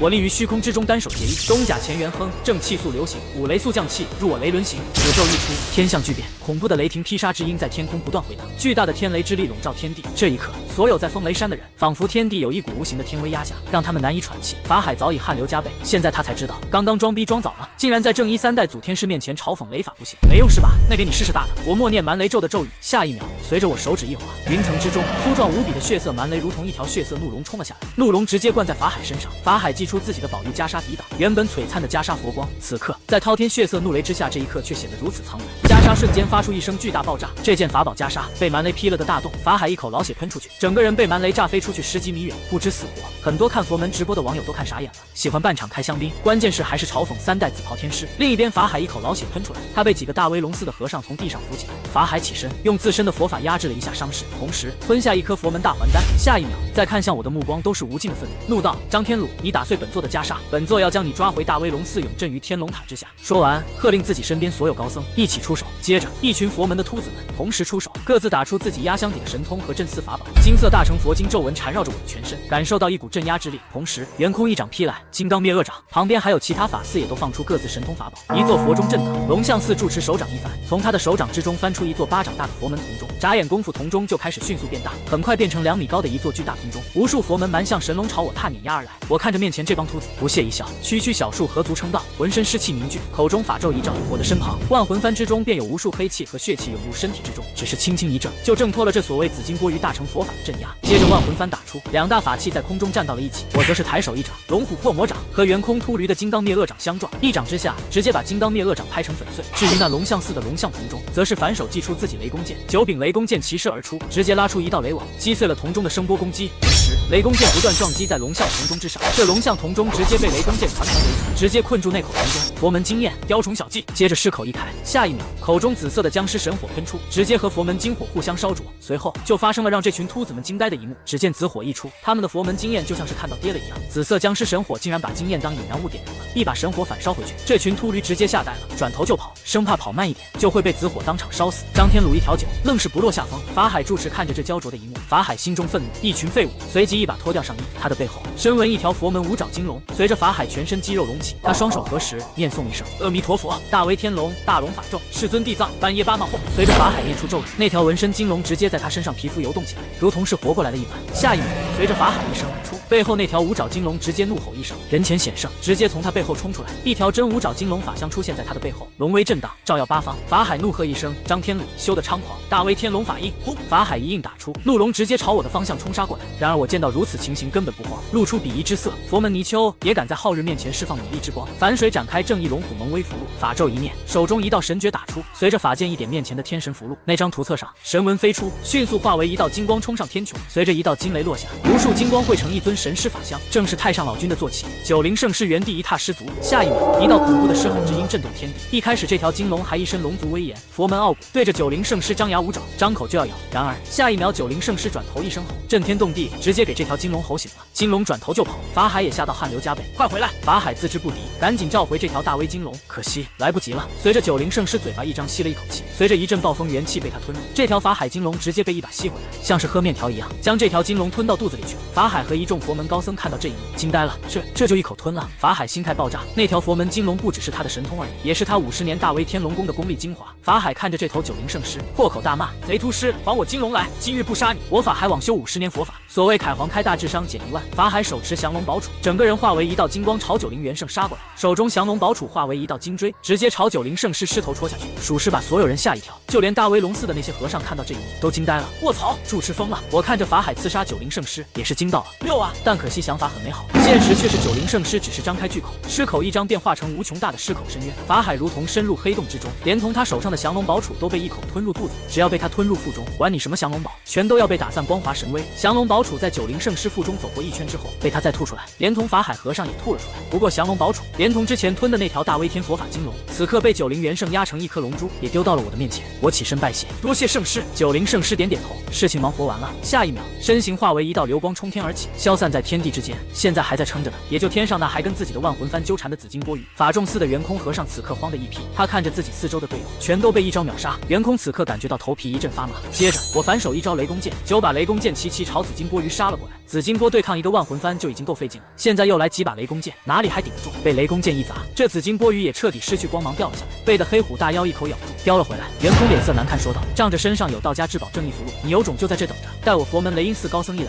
你必然后悔今日所做之事。谢谢你提醒我，看来今天不能让你们走了，那就都留下吧。”圆空身边的这些佛门高僧灰头土脸，听着了信打败了，还对敌人一阵嘲讽，当着张天鲁的面口口声声喊着要回去拉救兵来干死你。这些佛门高僧脸都绿了，你他妈脑子有病是吧？放狠话你不回去放！此刻我一声令下，身后的妖魔鬼怪瞬间一拥而上，朝他们杀过来。这些佛门高僧刚刚被一穿时，法宝都被收了，此刻哪里还有什么还手之力，完全就是碾压的局面。这时看到枯荣也混在这群妖魔之中，朝他们发起攻击，都露出不可置信之色。枯荣大师，该死的，你背叛佛门了！十大法寺的高僧本来是来救枯荣的，结果现在枯荣选择对他们出手。几千万的网友看到这一幕，忍不住倒吸一口凉气。鬼，整个南方十大法寺的高僧全部被拿下，这太炸裂了，还真让这位祖天师一穿十了，离谱！叶问都不敢这么打的，十大法寺的高僧全成了张天鲁的俘虏了，这还有谁能打呀？诸多热搜直接挂在了各大软件论坛平台的热搜榜前10，十大法寺高僧都被抓，这新闻热度实在太高了。龙虎山上也来了一批记者采访玄真天师，玄真天师面对镜头，他说道：“虽然我们祖师爷尸变，但毕竟是2000年的龙虎天师，我们龙虎山绝对相信祖天师不会胡作非为。就枯荣大师一事，目前没有任何证据表明我派祖师是错的，大家不要被表象迷惑。佛门在这件事情绝不干净，龙虎山立场摆在这，他们不觉得祖天师有问题。当然，有人支持龙虎山，也有人怒喷，觉得龙虎山管不住自家祖师，任由僵尸行凶。可惜对于这样的威胁，玄真天师和龙虎山上的道长们对视一眼，心中都乐了。告我们？笑死！你去哪里告我们？去警局。官方。玄真笑了。官方这边，风雷山上大战的事情，官方也得到消息，这属于佛道两边的斗法，官方插不进手。他们对于张天鲁在直播时候说的法众寺借寿续命的事情密切关注起来，因为这件事情的影响很大，涉及到人命的案子。借寿虽然在民间是传说，但如果真的存在，在其他人不知情的情况下做这种事情，那就是严重危害他人生命安全，是要判刑的。官方高层下令封锁法众寺。另一边，北方天雷寺雷音寺内，山门紧闭，整个法寺之中，所有僧人皆坐于诵经场上闭目念诵经文，因为今天是雷音寺的重大日子，雷音寺将迎来一位佛子转生。讲经台上，雷音寺三大住持高诵佛经，手持法水位坐在他们中间的一位童子加持法力，下方坐着这位童子的父母，父母跪在台前，看着讲经台上自己的儿子。此刻他们的儿子宝相庄严，随着一道金光升起，这童子身上散发出的气质逐渐变得神圣起来。佛门法咒真经加持结束，雷音寺三大住持起身，为童子披上一件佛宝袈裟。我等雷音寺恶难、恶远、恶空弟子三人拜见木犍连师祖。童子披上佛宝袈裟之后，他缓缓睁开眼睛，随着他眼睛睁开，下方所有僧众都看到，在这一瞬间，这童子的面相发生些许转变，变得跟刚刚的孩童长相不太一样。童子缓缓起身，看向拜在自己面前的雷音寺三大住持，他缓缓抬手说道：“阿弥陀佛，三位不必多礼，此次贫僧下凡历练，亏得你们帮我寻找转世升级布置接引法坛。等这次历练顺利结束，我返回大雷音寺，会将此行告知佛祖，三位都可入大雷音寺为僧。”他现在说的话跟他现在的年纪完全不符，根本不像是这个年纪该说出来的话。听着童子说完话之后，雷音寺住持都大喜。台下，童子的父母这时候看着自己儿子像是变了一个人，焦急上前询问：“小丽，你现在怎么样了？”男童父母走上前查看童子的情况，下一秒，这童子看向面前两人，眼底深处露出一丝嫌弃的表情。童子问道：“两位施主，你们是？”男童父母瞬间懵了，说好的自己儿子有慧根，法会结束之后反而不认识自己了呢？男童父母着急了，他们上前一步问道：“三位住持，这怎么会这样？我儿子他怎么不认识我们了？”雷音寺三位住持看着这父母二人，他们互相对视一眼，说道：“二位不必着急，恭喜二位。令郎其实是我佛门佛祖座下10大弟子之一摩诃木犍连师祖转世成人，慧根觉醒之后，他恢复了前世的记忆，此后只要好好修行，定能修成正果，从此超凡脱俗，可登大雷音寺成金身佛陀。这是好事啊！”这两个男孩父母着急，然而并没什么用，很明显他们的儿子已经回不来了。此刻，风雷山上，我看着被抓在山上的这群法寺高僧，露出了诡异的笑容。这些佛门的秃子身上都有不俗的修为和佛法，光靠龙脉之气和此地的尸鬼之气来培养撒斗成师的师斗还是不够。所谓人多力量大，可以让秃驴在这里用自身的法力帮自己催熟尸斗，直接形成人工流水线。这群法寺高僧怒了：“张天鲁，你好歹也是曾经正义道祖师爷，诈尸成僵尸已经够逆天而行了，还忌炼万魂幡、尸斗这种伤天害理之物，还想让我等这帮你做事？就算被你抓住，也绝对不会给你做这种事。”龙象寺大师怒声说道，听上去不卑不亢，威严满满。我顿时一愣，你还真有骨气啊！既然大师不愿意配合，那就去让你见见佛祖。我大手一挥，下一秒，黑虎大妖闻言起身。所谓的大师的修为，一瞬间就被我死死封住。在一瞬间，他后悔了。黑虎妖王也没给他机会，直接扑上去，嘎达一声咬断这高僧的脖子。黑虎妖王直接拖到一边吃起了小点心。万魂幡一摇，接着就将高僧的灵魂吸了进去，能明显感觉自己的黑幡实力大幅增长。看来还是吸收强者魂魄升级来的快。这些剩下的秃驴果然老实啊，乖乖的回去提炼尸斗。同时耳边传来系统提示音：恭喜宿主击败佛门10大祖寺高僧，联手斩妖行动，获得奖励：阴天罡36变五行大队，阴天罡36变腾云降雾，黑魔云法宝万鸦壶，九魔虎种子。新任务：10大法寺之中皆有高僧舍利塔存在，宿主获取功德舍利子，完成任务可以获得更多的奖励。10大法寺这些修为最高的秃驴都在给我干活，舍利子还不是手到擒来的事。翻身坐于这头黑虎妖王背上，下一秒，无数恐怖的黑云湿气在他身下翻腾不息。黑魔云随着我意念一动，黑云立刻升腾而起，拖着我和黑虎妖王飞入天空，直奔10大法寺而去。之前叫嚣的那个秃子的老家龙象寺，而龙象寺离我也不远，一个闪身直接降临在龙象寺内的舍利塔之上。看着此地龙象寺，感觉奇怪，越看越觉得这舍利塔跟道家的雷塔相似。我便看向脚下的黑虎问道：“这龙象寺的前身是不是个道观？”黑虎回忆道：“主人，道观以前的那群道士在战争年代下山参加战斗，全部为国牺牲，没一个回来的。后来的龙象寺和尚就把这里给占了，在道观的基础上改成了龙象寺。好，想不到我辈道士有如此爱国之心，那贫道今日就更不用客气。”顿时袖子一挥，一道雷符打入天空，圣灵威猛，震动乾坤，3元7正，9为80。下一秒，整个龙象寺的范围内雷云翻滚，天空上开始电闪雷鸣起来。看着突然变化的气象，龙象寺内的一些和尚面面相觑，上一秒还晴空万里，怎么一下子打雷了？一道恐怖的天雷从雷云之中击打下来，直接劈在了龙象寺的舍利塔上，顿时整个龙象寺为之一震，原本完整的一座塔从当中分开，摇摇欲坠。塔顶上3层各自存放一颗祖师舍利子，散发金光。无数龙象寺内的和尚看着被劈开的舍利塔，他们惊呆了，忍不住喊道：“不好，舍利子还在上面，这塔要倒了！”快去保护祖师的舍利子。佛塔可以倒，但舍利子不能埋在废墟之下，这是对祖师的大不敬啊！但这种情况下，一般的小和尚怎么敢上塔？这塔看着就是要倒，谁敢上去？有轻功和尚刚想飞身上去，然而下一秒，一道掌心雷直接劈下来，把这个刚刚想飞上来的秃驴劈到地上。我全身湿气缠绕，手一招，舍利塔顶的3颗龙象寺舍利子就到了手上。这家伙身穿龙袍内衬紫衣，背后天师剑腰挂道家法器。龙象寺秃驴们脸色难看，瞬间认出张天鲁的身份。10大法寺去刷张天鲁副本，到现在都没有一个人回来，没有理会他们，直接让这黑虎妖王带路，挨个法寺造访点名。下一个法寺观音寺，疯狂掠夺舍利子。另一边，法众寺内，茅山和清源寺的人已经连夜坐飞机飞过来，他们受官方的邀约来法众寺核查枯荣借寿一事。如果真的确有其事的话，那事情可就真闹大了。法众寺内，茅山、清源寺官方3批人见面。官方这边由省官府派出的专案组前来调查，带头为首的是一个姓陈的老调查队长，队伍之中还有10几名专案组队员，有男有女。茅山这次派来的是2位黄袍道士带队，还带着8个青袍道长。专案组长是一位姓陈的中年男子，相互介绍一下便往大雄宝殿走去。官方也是第一时间就封锁了整个法众寺内外，这件事情过于敏感，所以上面很重视。进入大雄宝殿之后，茅山和清源寺的人对大雄宝殿内部做了一个详细的检查。茅山黄袍道长取出定位罗盘，以符箓侦查此地的磁场，果然发现大雄宝殿之内有猫腻。只见茅山青法道长手上的法宝罗盘之内，磁针疯狂胡乱转动。青法走到大雄宝殿大日如来神像前，他抬头看着面前10几米高的如来神像，神像前的法案之下有3个功德箱，立马感觉到这功德箱有问题，直接让专案组的人把功德箱拆开看看。法众寺的和尚在旁边围观，看到青法道长要拆功德箱，这群和尚着急了，住手！这是佛祖功德箱，大雄宝殿之物，岂能乱来？佛祖如果怪罪下来，谁担当得起？我看谁敢拆！专案组一下就被吓了一跳，一时间不该如何是好。青法道长直接一步踏出，走到功德箱前面，你们都不敢动手，那就贫道来。说完，青法一巴掌拍向功德箱，拍碎的功德箱里面有无数钱财，大多都是100元大钞，红色大钞把功德箱塞得满满的。在现场的专案组的人忍不住惊叹，青法道长则是查看起功德箱的内壁，只见功德箱内壁之上用红色的墨水抄录佛门经文，看着十分诡异。专案组的人上前询问青法道长这上面写了什么。青法看向旁边清源寺的大师，这个就要问佛寺的高僧了。清源寺大师脸色难看，这是反抄的楞严经，用特殊的秘法抄录下来的佛门经典，有吸人欲望和阳寿的功效。这大雄宝殿下面应该还有一个密室，光靠楞严经的效果还不够，真正的借寿法场在其他地方。很快就在大雄宝殿后面一处隐秘之地找到了地下密室的入口，走入其中，里面果然有袁空和枯荣布置在这里的借寿法坛，位置正好就在大雄宝殿的那3个功德箱的正下方。只要来法众寺烧香的香客，拜佛之后将自己的钱财投入功德箱之中，功德箱之中的反抄楞严经就会被此地法坛催动，吸取香客的欲望和阳寿，再通过法坛将阳寿转嫁到枯荣身上。枯荣修此法，看似枯荣神功修到了第10层，实则已入魔道。法众寺内的和尚哑口无言，铁证如山，他们瞬间说不出来话。专案组的人也是不敢相信，但现在亲眼见到了，才知道确实是真的。专案组和茅山、清源寺的人回到地上，如今证据确凿。青法道长询问陈队长，官方会怎么处理这事？陈队长说道：“我们会将事情转达给高层，法众寺以后肯定没了。至于这些法众寺的和尚，我们会带回去挨个审问。牵连此事的，就是严重损害公众生命安全，下场都不会轻。所有涉案者都要进去踩缝纫机。10年时间，鬼知道枯荣抽了多少人的阳寿。法众寺的借寿事情基本调查差不多了，铁证摆在这里，想赖都赖不掉。后续会公布向大众。”下一秒，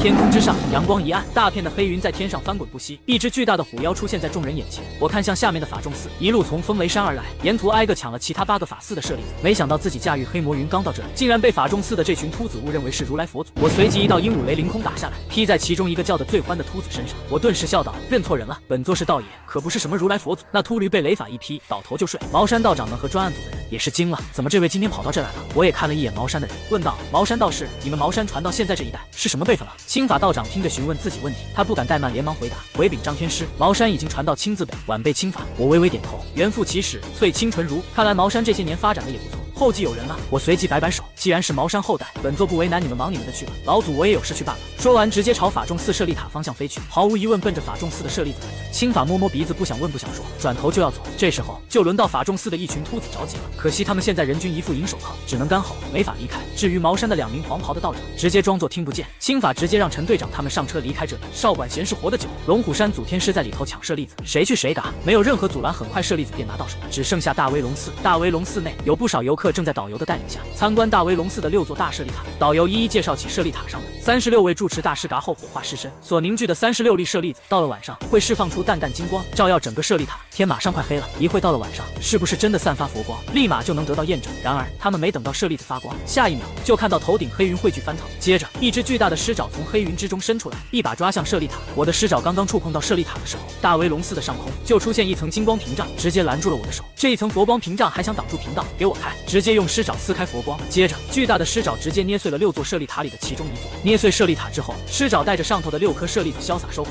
还有5座。同时我也感叹道，不愧是大威龙寺出品的舍利质量确实高。随即我又伸出手，目标对象其余5座舍利子。然而这次就没这么顺利了。随即法寺之内无数高僧合力施展佛门神通，他们力量加持之下，大威龙寺之内一尊金光佛陀出现。这金光佛陀法相身高10余丈，手持禅杖1丈朝张天鲁杀过来。我看着一群大威龙寺和尚合力照出佛陀，用禅杖朝自己砸过来，不慌不忙，一道符箓打出，9天击伐都列咒，雷光威猛，风雨之精，前天雷电，射之励志，雷光劈出，和佛门金光佛陀碰撞在一起，10几个高僧合力组成的金光佛陀被我这雷法一劈，倒退数步，显然有点稳不住身形。这些高僧更是一口血喷出来，随即2只手一抓，将大威龙寺内的其余5座舍利塔全部捏爆，剩下30个舍利子也全被抓在手中拿走。耳边清脆的系统提示音也响了起来，恭喜宿主完成任务，获得奖励9魔虎种子催熟至结藤期，阴天罡36变指地成钢，阴天罡36变花开顷刻，法宝琴仙玄妙锁，法宝戳木血珠，万妖魔鬼炼制法，奖励到账。我刚想离开，这时却感觉到大威龙寺之内有几道恐怖的气息出现。此刻3个老和尚走了出来，恶难、恶远、恶空，有礼了。雷音寺3大住持，也是现如今的凡间佛门之中修为最高者。雷音寺本来就是龙国法寺第一，据说是可以直接和西天大雷音寺沟通的存在，而3大住持深居简出，多年来很少离开雷音寺。这3个家伙的修为在佛门之中也是深不可测，随便一个单拎出来都可以媲美龙虎山这一带的玄真天师。我看向这3个老和尚，雷音寺的住持果然有点实力，你们3个要来蓝频道去路吗？其中为首的恶难住持走出来，他开口说道：阿弥陀佛，张居士，你多日来屡屡犯我佛门，扣押我佛门法寺住持，如今又出手抢夺我佛门的高僧舍利，我们本来不想和阁下有所冲突，不过阁下欺人太甚，今日我3人既然来了，那就免不得让阁下跟我们回雷音寺走一趟。这3个老和尚说完，齐齐出手，直接朝我的方向抓过来。3人手上瞬间放出佛门金光，金光化为法相聚手。这3个老和尚说话客客气气的，动起手来却没半点客气。看着他们3只手抓过来，我根本不惧，一口湿气喷出，紫色的湿火从腹中吐出来。3个老和尚的金光聚手瞬间就被我紫江神火烧退。3人感受到紫色湿火的恐怖，赶紧把手缩回来。这时我的紫江神火已经追了过来，眼看烧到他们面前，恶难和尚连忙祭出法器，一个黑波被他从袖子里拿出来，黑波倒扣出去，从黑波之内立马有席卷而出的无数佛门法水涌出，这滔天法水形成浪涛，和我的紫江神火卷到了一起。一瞬间，水火触碰发出巨大的滋滋的声音，接着就是一阵白色的水蒸气出现，硬是将这一口紫江神火接了下来。恶难露出震惊目光，不愧是道家祖师，竟然焚了老僧如此多的法水灵泉。恶难看着自己手中黑波，黑波之中原本蓄满了法水圣泉，没想到30年苦心凝聚，刚刚抵挡一道紫火，就用了几乎1/4的库存。我看向恶难和尚手中黑波，我炼化的紫江神火是天下2等神火，在凡间能挡住我的神火的没几个，我不免多看了2眼，是件宝贝。那好，那就能看你能挡几次。顿时又一团紫江神火吐出去，3人见状退后。恶空拿出自己随身带的天盖伞，想用天盖伞来挡我的紫江神火。我看到这一幕，不屑笑道：天盖伞找死！天盖伞上珠光撑开，形成一道珠光屏障，一般妖魔鬼怪的攻击碰到珠光屏障就会被震开，然而这屏障今天碰到紫火，就像是酒精碰到了火焰，瞬间就把恶空手上的天盖伞烧成灰。恶空看着自己天盖伞瞬间就被烧了，大惊失色。旁边的恶难住持见状，也只好先用自己的黑波顶上，这一波阻拦下来，法水又少了不小的一部分，而我也不用别的招，就放火来烧他们，主打的就是一个稳。恶难3人脸色漆黑，再这样让他烧下去，谁顶得住？此刻恶难3人知道不能大意，于是决定一起出手，由恶难牵制住紫色江火，另外2人则从2侧出手。恶远手掌一翻，他的手掌之上一个万字印记出现，如来是恶掌，一掌拍下直取我的脑袋。另一边的恶空则手中从袖子里一伸，接着拿出一座袖珍宝塔，这座宝塔分7层，通体为玉石7宝打造，典型的佛门宝塔。一瞬间佛塔变得巨天无比，直接朝我盖了下去。我先朝恶远所在的方向打出一掌，五雷怒奔的法掌拍出，恐怖的五雷掌法瞬间和恶远的如来是恶掌碰到一起，两者相撞之后发生巨大爆炸。头顶恶空扔出来的7宝佛塔已经迎头盖下来，顿时我直接被罩在佛塔内部，连同坐下那头黑虎妖王也一起被镇压住。恶难3人见状也是大喜过望，不愧是2000多年前张道陵的孙子，确实难缠。3人出手都差点没收拾得了，好在有7宝佛塔在。恶空大笑说道：此乃我本命法宝，就算你生前全盛时期被关在内部，也别想出来，老老实实投降吧。这时我的声音传出来，你见过我全盛时期？下一秒恶空就感觉到自己的7宝佛塔似乎有点不对，内部似乎有恐怖的力量在凝聚，天空上的雷云翻滚越来越恐怖。他意料到情况不妙，自己手上这佛塔有一种被天雷锁定的感觉，不好，雷法！恶空尖叫一声，赶紧将手中的7宝佛塔如同烫手山芋一样扔出去。在扔出去的一瞬间，天空上一道道血色的天雷已经劈打下来，1道、2道、3道，无数道血色天雷不断劈在这7宝佛塔的塔身上。随着不断有天雷劈杀法器，这件法宝也已经快到临界点了，也开始出现一道道裂纹，轰一声直接炸开，把大威龙寺围过来，打算看热闹的和尚直接给炸伤了。3大住持修为高深，第一时间反应过来做出防御，且恶空反手把佛塔扔出去了，才没受伤害。7宝佛塔炸开之后，我迎雷而上，血色的天雷灌注在我身上。我看向恶空，看来你的佛塔不行，贫到3成道行召唤的蛮雷咒都顶不住。就这，随即我从自己袖里乾坤之中取出一物，开口说道：“你们的法宝也用得差不多了，现在也该轮到贫道了。今天让你们见识见识我道家的法宝。”此刻将手中的东西扔到空中，那件东西整体为黑红色，是一只方口4耳的妖狐，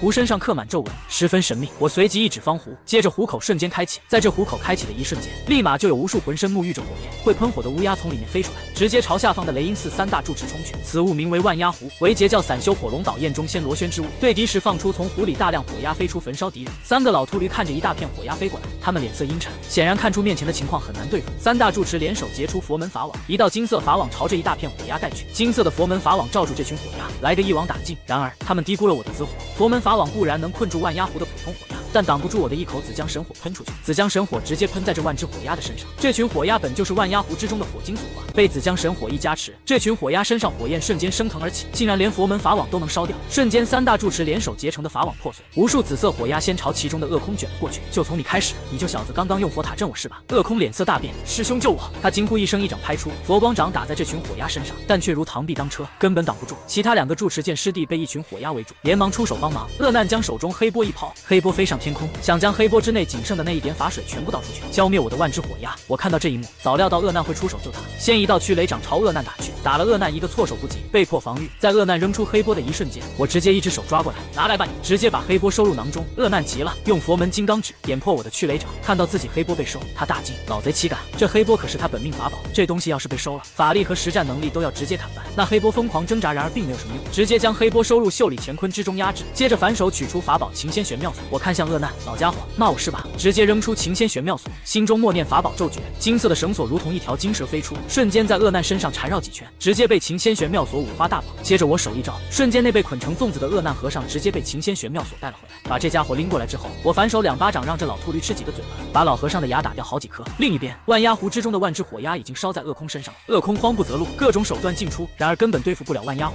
整个人都成了个火人，被烧得惨叫连连。要不是我要留活口给自己打工，今天恶空的被万鸦湖活活烧死。恶难、恶空被我生擒，还剩下最后一个恶缘，他看到大势已去，已经想着跑路了。随即恶缘脚下一跺，施展土遁跑路。我看着直摇头。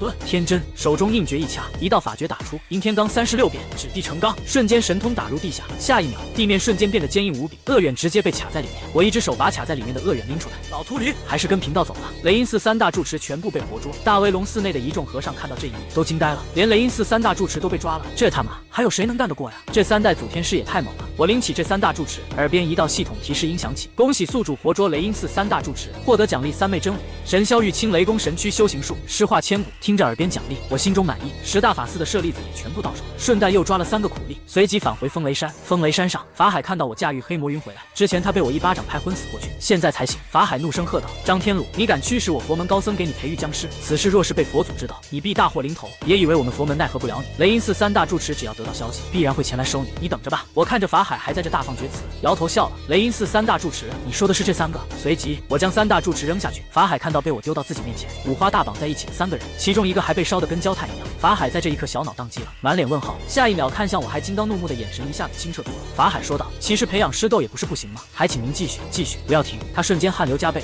法海直接原地上岗。此刻风雷山上，新来的3个秃驴也加入风雷山催产大队，而我则进入棺材之中，掠夺了10大法寺，一共收获81颗舍利子，每一颗舍利子之内都至少有100年功力，也就是说吞噬可以增加8100年修为。我当即直接吞了这些舍利子，存入丹田之中慢慢炼化。此时耳边却是传来系统的提示音，检测到隔壁万海市有大批僵尸出现，僵尸所在之地出现10大神剑之一纯菌，请速度尽快到达，解决僵尸，获取纯菌之后获得奖励，自身修为恢复10%，自身雷法恢复10%。万剑神影，相比神通和法宝，也不如恢复自己生前的修为来的强大。生前的修为已经触及到这个世界的顶点，只要自己能恢复最巅峰时候的状态，比什么法宝神通都强。随即我站起身，化作一道流光。而此刻龙虎山那边也是收到了万海市闹僵尸的消息，玄真道长在天师府内收到消息之后，也是第一时间带着龙虎山的道长们下山，只要是青袍以上衣服上带花有修为的，全都被玄真道长拉下山，直奔万海市而去。而在天师他们来了之后，警局的人也连忙开了个中高层会议，主要就商讨现在万海市内部的情况和分配救援任务。现在的重灾区主要在于万海市外，根据官方所说，万海寺的郊外狮群众多，而且非常难处理。那些在郊外活动的僵尸之中，有比城市之内更强的僵尸存在。僵尸的境界则在茅山《至江秘术》中有所记载，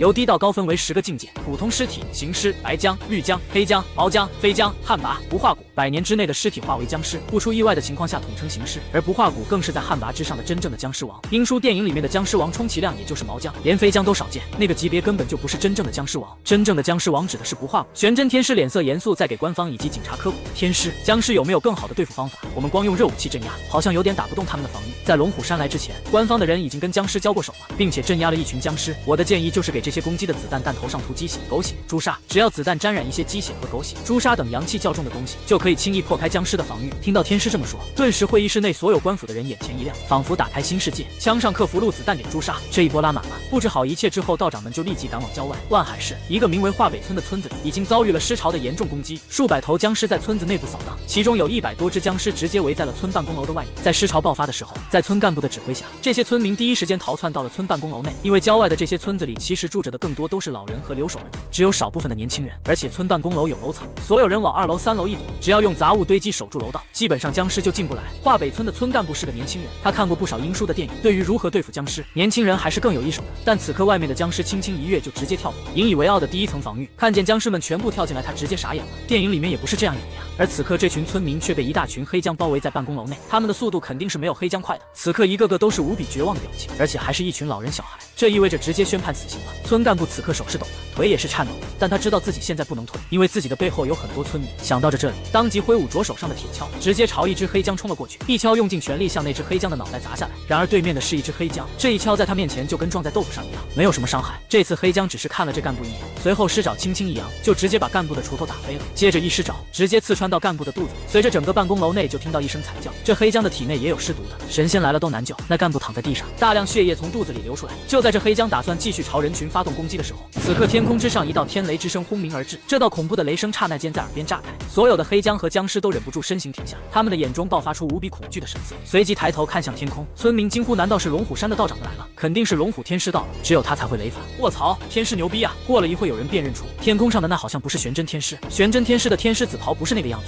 那个衣服款式我雷个洞，那不是龙虎山的那位尸变的祖天师吗？好消息，天师来了；坏消息，来的是祖天师。所有人都惊呆了，本以为来的是龙虎山那位玄真天师，结果没想到盼星星盼月亮，把龙虎山那位尸变的祖天师盼过来了。一只僵尸来救他们，那就有点恐怖了。他们现在还不知道是敌是友，所有人目光汇聚我的身上。只见此刻的我高居苍穹之上，坐在巨大的黑虎背上，一双金色的瞳孔俯视下方，如同天神一般俯瞰凡间。我看着下方这些黑僵和绿僵，下一秒缓缓伸出一只手，5根手指之上有黑色的雷霆缠绕而出，下一秒无数道家符箓从我龙袍的袖口之内飞了出来，每一道符箓都化为一道黑色的雷霆在空中交织，雷声震释发，妖恶自相亡，万岁随符灭，千妖逐纣王，急急如律令。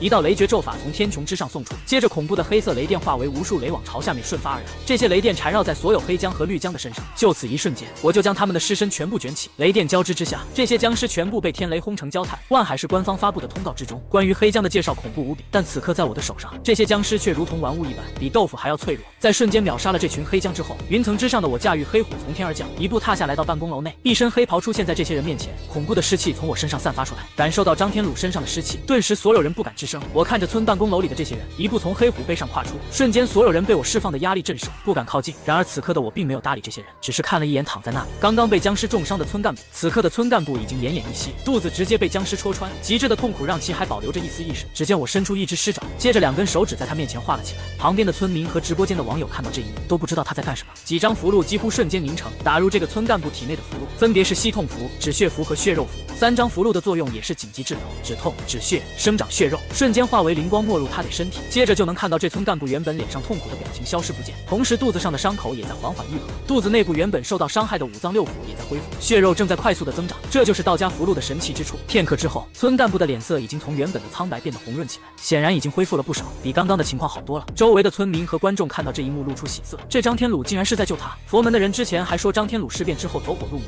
乱杀无辜，不分正邪呢，现在看起来好好像也不是那么回事。所谓的佛门一个没来，反倒是他们口中的邪魔张天鲁第一个赶到。这村干部从鬼门关里走了一圈，九死一生，回来之后，他心有余悸，看了一些自己的肚子，原本那被破开的肚子，此刻已经恢复的差不多。他看着站在自己面前的张天鲁，瞬间心中有一种说不出的感觉。村干部起身，对着这位祖天师躬身一拜，多谢祖天师救命。我只是看了他一眼，脸色冰冷，没有说话。接着我屈指一弹，一颗丹药直接射了出来，落在村干部的手上，随后一步踏出，化为一道黑光飞走，原地只留下这些村民和网友面面相觑。村干部看到自己手上，这是一颗红色的丹药，闻上去带有淡淡血腥气，他没有什么犹豫，直接把这颗丹药吃了。吃了丹药之后，他发现虽然这个丹药刚刚闻起来有一股血腥气，但是吃到嘴里之后却化作一股暖流，直接涌入他的身体各处。接着他的身体之上有一股黑色的湿气被逼了出来。而另一边，我刚刚给村干部一颗血色的青尸毒丹，只是顺手而为。此刻的郊外尸潮已经全面爆发，各地都有流窜的僵尸，甚至在荒郊野外都能看到僵尸的身影。对于普通人来说，这次的尸潮是灭顶之灾，恐怖无比。对于我来说，这些僵尸就是移动的功德和培养自己法器的经验包。随即全身雷法缠绕，随意的抬手一击就是五雷正法。与此同时，龙虎山的玄真天师等人也是赶到这里，他们在隔壁的村子里面斩杀僵尸。只见玄真天师五雷正法在手，同时操控天师剑斩杀僵尸，其他道长在旁边辅助，所过之处也是无数僵尸尽数被剿灭。就在他们击杀这些僵尸的时候，一道恐怖的尸气从地下爆发而出，接着一头巨大的类似蚯蚓的生物从泥土之内钻了出来。这头蚯蚓和普通蚯蚓不同，就在于它的体型实在是太大，而且身上缠绕恐怖的尸气，看上去十分恶心。玄真天师看到这只巨大的血黑色蚯蚓，他一眼将其认出来，并且让所有人退后，都退开，此物是尸丘，你们不是对手，让我来。说完之后，玄真天师手持天师剑直接冲了上去。玄真手中的天师剑斩出数道龙虎剑气，他7岁修道，10岁修法，27岁雷法大成，35岁继承龙虎山天师之位，如今47岁修道正好40年，对付4、5千年的妖魔没什么问题。而面前这头尸丘，他对付起来却异常吃力，手中的天师剑更是斩不断对方的防御。即便是这位玄真天师使用五雷正法，一招掌心雷劈在尸丘身体上，也只留下一道浅浅的疤痕。龙虎山的道长在旁边观战，看到这一幕脸色难看。有道长开口说道：“这只尸丘的修为只怕在5000年以上。”一位黄袍老道长喝道：“结大3元剑阵，助天师斩杀这只尸丘！”黄袍老道长率先冲出，以他为阵心开始结阵，瞬间10几名龙虎山道长的灵气加持在他周围，龙虎大3元剑阵瞬间结成，无数龙虎山法剑朝这只尸丘攻击而去。他们从旁边辅助这位玄真天师斩杀妖魔。然而没等他们和这只尸丘战斗2回合，旁边山林之中一阵破风声传来，只见一块巨石从天而降，似乎被人远远的抛了过来。龙虎山诸位道长看到这块巨石从天而降，他们心中一惊，这巨石来势汹汹，如果被砸中能把人砸成肉泥，赶紧架剑防御。无数法剑切开岩石，接着只见一根粗壮的巨木迎面扫来，伴随一声野兽咆哮声，一名道长直接被这巨木扫飞出去，缺少1人，瞬间剑阵被击破一个缺口，威力大跌。至于那名被扫飞的道长，好在身上贴有金光符，外加有龙虎金光咒护体，除了有些头晕目眩之外，倒是没受什么伤。随后他们就看到，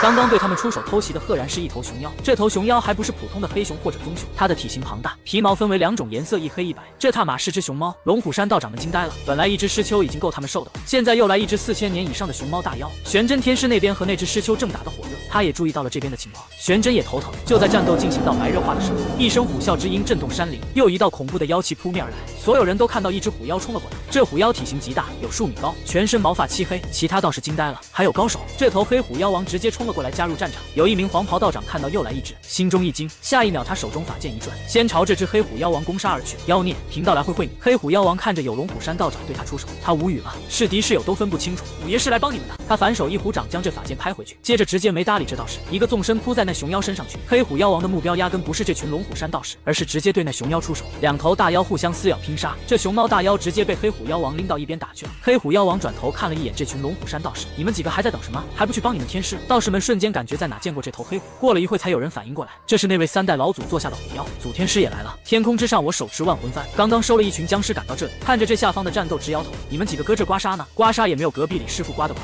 随即念头一动，雷公流珠化为一道天雷劈下，直接劈在这只尸丘身上。这只尸丘防御惊人，但被雷公珠一打，却像是被蛇打到了7寸一样，在地上抽动起来。玄真天师这时候也看到祖天师，玄真大喜，祖师爷，是我们祖师爷来了。我当即看了一眼玄真，说道：我只演示一遍，让你看看什么叫真正的五雷正法。一瞬间，一道雷公硬掐了出来，我刚打算施展雷诀，这只尸丘已经感觉到危险的存在，此刻掉头一转，准备钻地打洞逃跑。四周的僵尸也在尸丘的召唤之下分开逃跑。我看到这只大蚯蚓要钻地，冷笑一声，停到面前，我能让你跑吗？只见尸爪一点，一道神通施展，指地成钢。随着着一道灵光打入地面，把柔软的土壤变得如钢铁一般坚硬，坚不可摧。这只尸丘直接被斩断退路。接着，天空上的祖天师浑身紫色雷电缠绕，一段段雷法经咒自天师口中念诵出，顿时雷音阵阵。听着这震耳欲聋的经咒，下方诸位道长大惊：好家伙，这是直接开大了！无数的天雷裂开苍穹，一掌劈向下面的尸丘。这头尸丘就像是见鬼了一样，疯狂逃窜。它的速度再快，还能快得过天雷吗？此刻下方的这只大蚯蚓就像是上帝视角下的一只虫子，我手中雷电不断追击劈在它身上，顿时这只大蚯蚓身受重伤，那叫一个凄惨。我直接结束它的痛苦。只见我运起雷电，双手之上凝出一把雷刀，反手抓住这把雷刀，一刀劈下，瞬间从刀锋之上一道恐怖的刀光劈了出去。这只尸丘直接被刀光劈成几段。而这时候我解决了那只尸丘之后，也将目光转移到这只熊猫大妖身上。石铁兽一道雷霆冲杀而下，就想秒了它。这时玄真天师开口说道：老祖且慢，这石铁兽在我们这个年代现在是保护动物，并且我们龙虎山正好缺一个守山大妖，不如放他一马，将其囚禁在龙虎山上。我闻言，手指之上的雷法消散，收回施爪。对于这只熊猫，杀不杀对他来说没什么区别。玄真天师将这只熊猫大妖包围，直接开口说道：妖孽，念你修行不易，今日对你网开一面不杀你，但你袭击人类，贫道将你带回龙虎山上当守山大妖，识趣的就跟我走。听着玄真天师的话，这只熊猫大妖怒吼一声，不服气的样子和一身反骨已经写在脸上。看到这家伙如此狂妄的样子，我也不惯着，反手一巴掌就拍了下来，一道雷法瞬间凝聚在我的手掌之上，直接劈向下方的这只熊猫。这只熊猫上一秒还在嘤嘤狂吠，下一秒直接被一巴掌拍回原形，直接按在地上爬都爬不起来，原地四周都出现一道深坑。我冷眼看着下方，还敢叫？刚刚不杀你是因为玄真求情，结果你还在这叫。只见他摇摇晃晃站起来，凶恶眼神一下子清澈起来了，没有了刚刚一脸反骨的气息，双腿一软跪在地上。玄真天师这时也愣了，笑得合不拢嘴，直接把这货当成自己的坐骑。而这时候一股冲天尸气直接从距离此地几百里的一座山顶上散发出来，在场的所有道长和我都感受到这股冲天妖气的出现。我的耳边也是瞬间响起提示音：发布新任务，检测到旱魃出世，收复旱魃，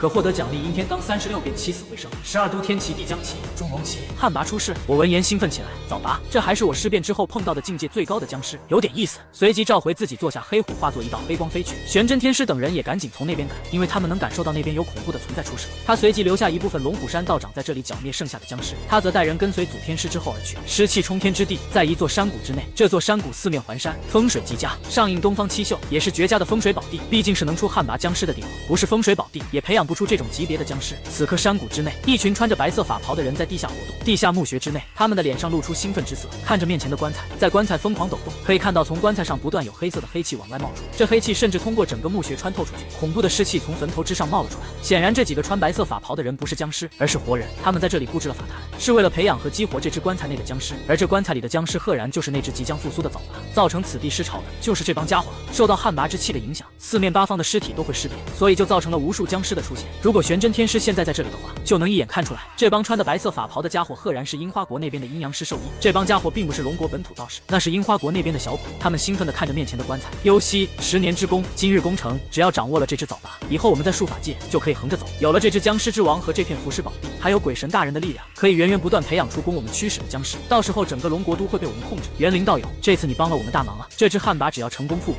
以后保证你有享之不尽的荣华富贵。那个被称之为元灵道友的人，身上赫然穿着一件黄色道袍，显然他是道家的一名道长，只是不知道因为什么原因和这帮小鬼混在一起。这只旱魃到了这一步还没有完全复活，还要经历一次雷劫才行。为了帮助这只被他们饲养的旱魃顺利度过雷劫苏醒，他们提前做好了很多准备，包括在这里布置下了避雷阵法。接下来要做的就是要等这只僵尸彻底复苏度雷劫就行了，一切都在这帮小鬼的掌控之中。然后他们唯一没有想到是，此刻的外界天空上，我已到达了这里，看着天空中汇聚的黑色雷云，显然这是僵尸要渡劫的预兆。看来这里的这只旱魃是要渡劫，我干脆在这里等了起来，等到这只僵尸渡过雷劫之后再出手也不迟，反正也是要收了这只旱魃做小弟。小弟的力量越强，自己这个做大哥的当然越高兴。此刻天空中的黑云越来越恐怖，气氛越来越压抑，如果普通人在这里，只怕是会因为这气氛压抑的喘不过气。然而这点压力对于我来说根本不算什么，我在旁边静静看着这一幕的发生。当劫云酝酿到一定地步的时候，终于有一道天雷从云层之中脱离出来，直接朝下方劈去。下方的墓室之中，那一具棺材也是随着天雷劈下轰然炸开，棺材碎裂开后，一只僵尸直立了起来。墓穴之内的这群阴阳师们脸上露出狂喜之色，成了，旱魃已经被激活，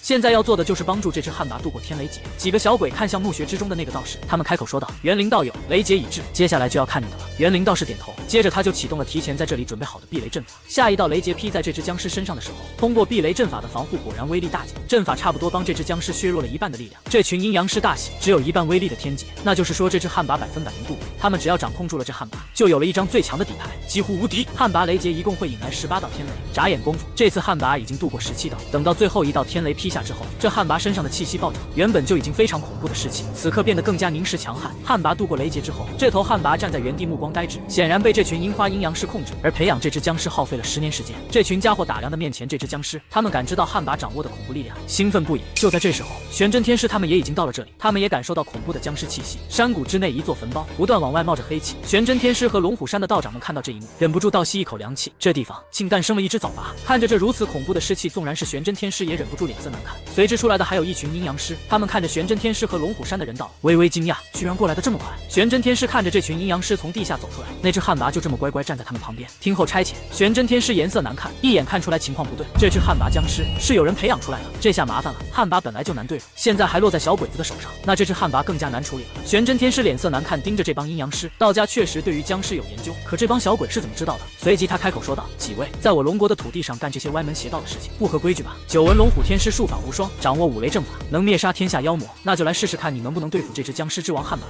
这群樱花阴阳师竟然想直接用龙虎天师来试试这早拔的实力。随即他们手中取出一个青铜铃，铃声响起，旁边这只汉魃就像是得到指令一样，抬起了头，目光看向玄真天师，朝玄真天师一把冲了过去。他顿时脸色一僵，控尸铃，那青铜铃赫然是道家的控尸铃，不仅结构一样，连外形声音都是一模一样的。玄真天师有些压抑不住的火气，因为这控尸铃是道家不传之秘，是不对外传承的。有人将养尸体的方法卖给了这群樱花阴阳师，这可是卖祖求荣之事。刚才和那只5000年的尸丘打了一架，耗费了大量的真气和实力，现在再跟这只早拔交手，明显有心无力，节节败退，被这只汉魃压着打。这次汉魃的实力本就恐怖，光凭肉身力量，玄真天师远远不如他。全程玄真天师都被这只汉魃压着打，这帮小鬼格外兴奋，能压制住龙虎天师打，显然让他们无比满意。连龙虎天师都能吊打，那就说明整个道门都不是他们的对手。龙虎天师，今天就让你来见识一下我们这只汉魃真正的实力。这樱花阴阳师说完之后，随着汉魃一道恐怖的妖尸之气冲天而起，天空瞬间飘起黑压压的雨，这些黑雨在不断压缩龙虎天师和诸位道长的道术和法力。他们控制的这只汉魃是一只红魃，有掌控洪水和雨水气象的力量。此刻让天空下雨，是将场地转为汉魃的主场。在有水的地方，红魃的实力是最强的。就到他们打算在这里终结掉这龙虎天师的时候，天空之上看不下去的我出手了。这小日子越装越上头了。随着数道雷公剑瞬间组成剑阵绞杀下来，击退汉魃。阴阳师的这帮人也是大惊失色，看着突然出现的雷公剑阵，他们突然意识到不妙，还有高手。玄真天师的人抬头，一眼就看到了天空中刚刚在这里观战的祖天师。这只汉魃被雷公剑直接逼退，在逼退这只汉魃之后，这群阴阳师的人也一脸惊讶，看向天空。这只汉魃第一次战斗就碾压了龙虎天师，给了他们极大的信心膨胀，觉得这只僵尸王就是无敌的。但结果此刻突然出现了一个陌生人，这家伙一出手就逼退了他们的僵尸，瞬间让这群阴阳师产生了浓厚的兴趣。你是什么人，来管我们的事？劝你不要多管闲事，这是我们和龙虎山的斗法。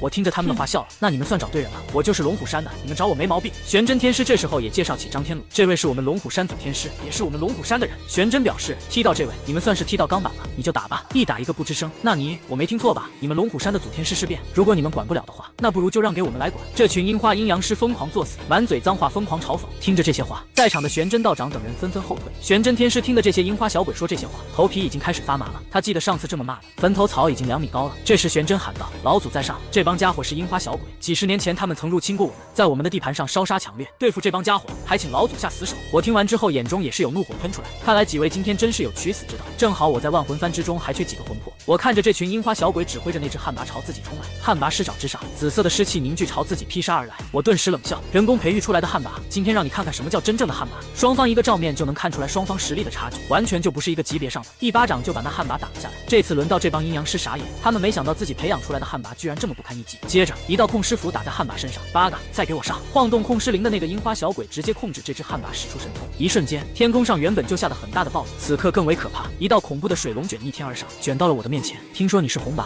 会呼风唤雨是吧？那好，那就从你的气象开始碾压。只见我一道神通打入天穹，阴天罡36变，颠倒阴阳，刹那间云开雾散，所有的暴雨气象都被我瞬间截停。上一秒还暴雨如注，下一秒直接天气放晴。接着我看着面前冲刷过来的这洪水龙卷，我不慌不忙，双眼之中经验跳动，瞬间恐怖的3昧真火席卷而出，滔天金色火焰从我口中喷出，只是眨眼功夫已经化为一道火焰龙卷。这恐怖的火焰龙卷风对比起那只红魃放出的洪水，赫然不逊色半点，甚至比那洪水龙卷还要恐怖。接着下面的那群樱花鬼子就看到了这一辈子都难忘的一幕，我口中吐出的经验化作的3昧真火接触到这洪水的顷刻间，火焰就开始疯狂蒸发这洪水和妖气。不过眨眼功夫已经将所有的洪水全部烧化。在这一刻，他们简直不敢相信自己的眼睛，随即他们迅速召回汉魃准备跑路。来都来了，要不还是别走了吧。我一只手直接朝他们抓了过去。这群阴阳师见状，赶紧扔出自己的阴阳师法器，一面铜镜被他们扔出来，这铜镜瞬间释放出光芒，下一秒哭天嚎地的鬼泣之声出现，一瞬间竟然有无数厉鬼从铜镜之内伸出手抓住我的手，要把我拉进来。这面铜镜是樱花那边的法器，名曰千手鬼镜。这面镜子里面至少炼化了1000头厉鬼，怨气十足，释放出来的威力也是巨大无比。但别人看到这铜镜头皮都要发麻。可是当我看到这东西，就像是看到宝贝一样，我反手照出万魂幡，万魂幡一挥，下一秒无数厉鬼直接被我的黑幡从千手鬼镜之内吸出来。小小倭国法器怎么能和万魂幡比？万魂幡瞬间把这千手鬼镜里的厉鬼全吸了，明显感觉到万魂幡今天难得吃了个饱。不错啊，你们几个也留下吧。我一指头戳穿了整个铜镜，这铜镜里的厉鬼已经被他收了，这个破镜子也就没什么用。此时我黑色的吞天葫芦一出，一股恐怖的吸力直接从这吞天葫芦之内释放出来，小黑葫芦直接锁定了下方跟着那阴阳师一起逃跑的汉魃。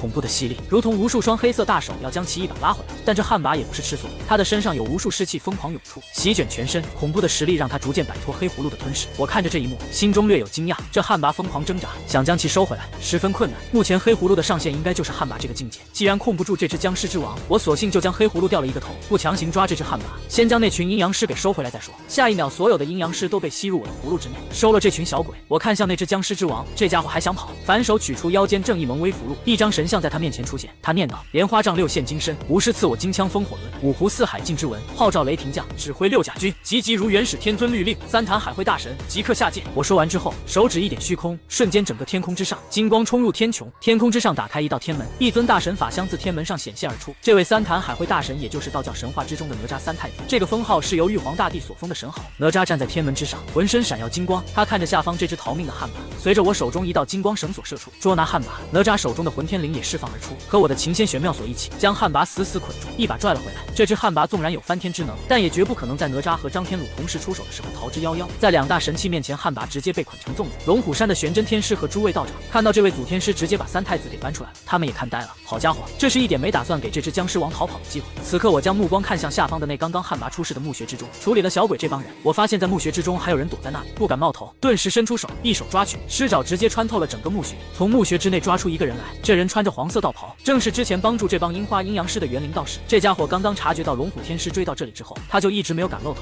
现在被揪出来的元灵道士脸色也是十分难看，现场被抓到和樱花鬼子合作的证据，再怎么辩解也没用，跟汉奸没什么区别。玄真天师等人也是瞬间明白这家伙是干什么的，竟然是道家内部自己出了内鬼，卖祖求荣。我一双僵尸脸盯着他，双眼之中火焰跳动，我要看看这家伙是出生于哪个道门。他结结巴巴说道：祖天师饶命，祖天师饶命啊！我是一时鬼迷心窍，这群樱花阴阳师是主动找我的。接着元灵道士就说了他和这群樱花阴阳师第一次见面，合作时候的场景。当时的他在山上修行了20-30年，自己门派之中的各大道经神通法术他都学了个遍，但是道家的修行太枯燥了，他的道心也出现了一丝裂缝。而且就在这时候，这群樱花阴阳师找上了他，给他许以重命，并且带他体验了山下的繁华世界，这给了当时元灵道士内心极大的震动。我询问他出自那个道场，师傅是谁，这家伙死活不说，我也不惯着他，有的是方法让你说。这时我直接将这元灵道士扔到自己的黑葫芦内，直接用紫姜神火灼烧黑葫芦的内部，没用多久，这元灵道士的肉身就直接被炼化成葫芦的养分了。至于灵魂，则是被我抽了出来喂养万魂幡。接着我将元灵道士的魂魄吐出来，元灵道士的魂魄此刻变得极为虚弱，整个灵魂变得如只有一枚核桃大小，站在他手掌心上。我看着他，现在可以说了。元灵道士咬牙切齿，我不会出卖我的师门的。我此刻看来这家伙只想笑，欺师灭祖、卖祖求荣的事情都做出来了，现在还不愿意出卖自己的师门。元灵道士再次进入万魂幡，如同又去地狱走了一圈。等到再出来的时候，他的身形变得更小了，只有黄豆大小。刚刚的痛苦他承受了2次，这2次几乎把他的道心折磨碎。这元灵道士也知道今天自己是在劫难逃，他如果不说出来的话，这龙虎山祖天师有的是办法弄死他。元灵道士随即把自己知道的全部交代，并且说出了自己背后的师门，还有自己的师傅。他所在的师门是一个叫做金阳山的道门，他是这一代金阳山道观观主的儿子。金阳山是吧？我的脸上露出冷笑之色，你们还真是活腻了。此刻他还心存侥幸询问天师，你想知道的我都告诉你了，现在可以放我走了吧？我只是手掌一攥，一团紫火从指缝之内冒出之后，下一秒掌心之中求饶的元阳道士直接被我捏得粉碎，灰飞烟灭。还想活？做梦呢！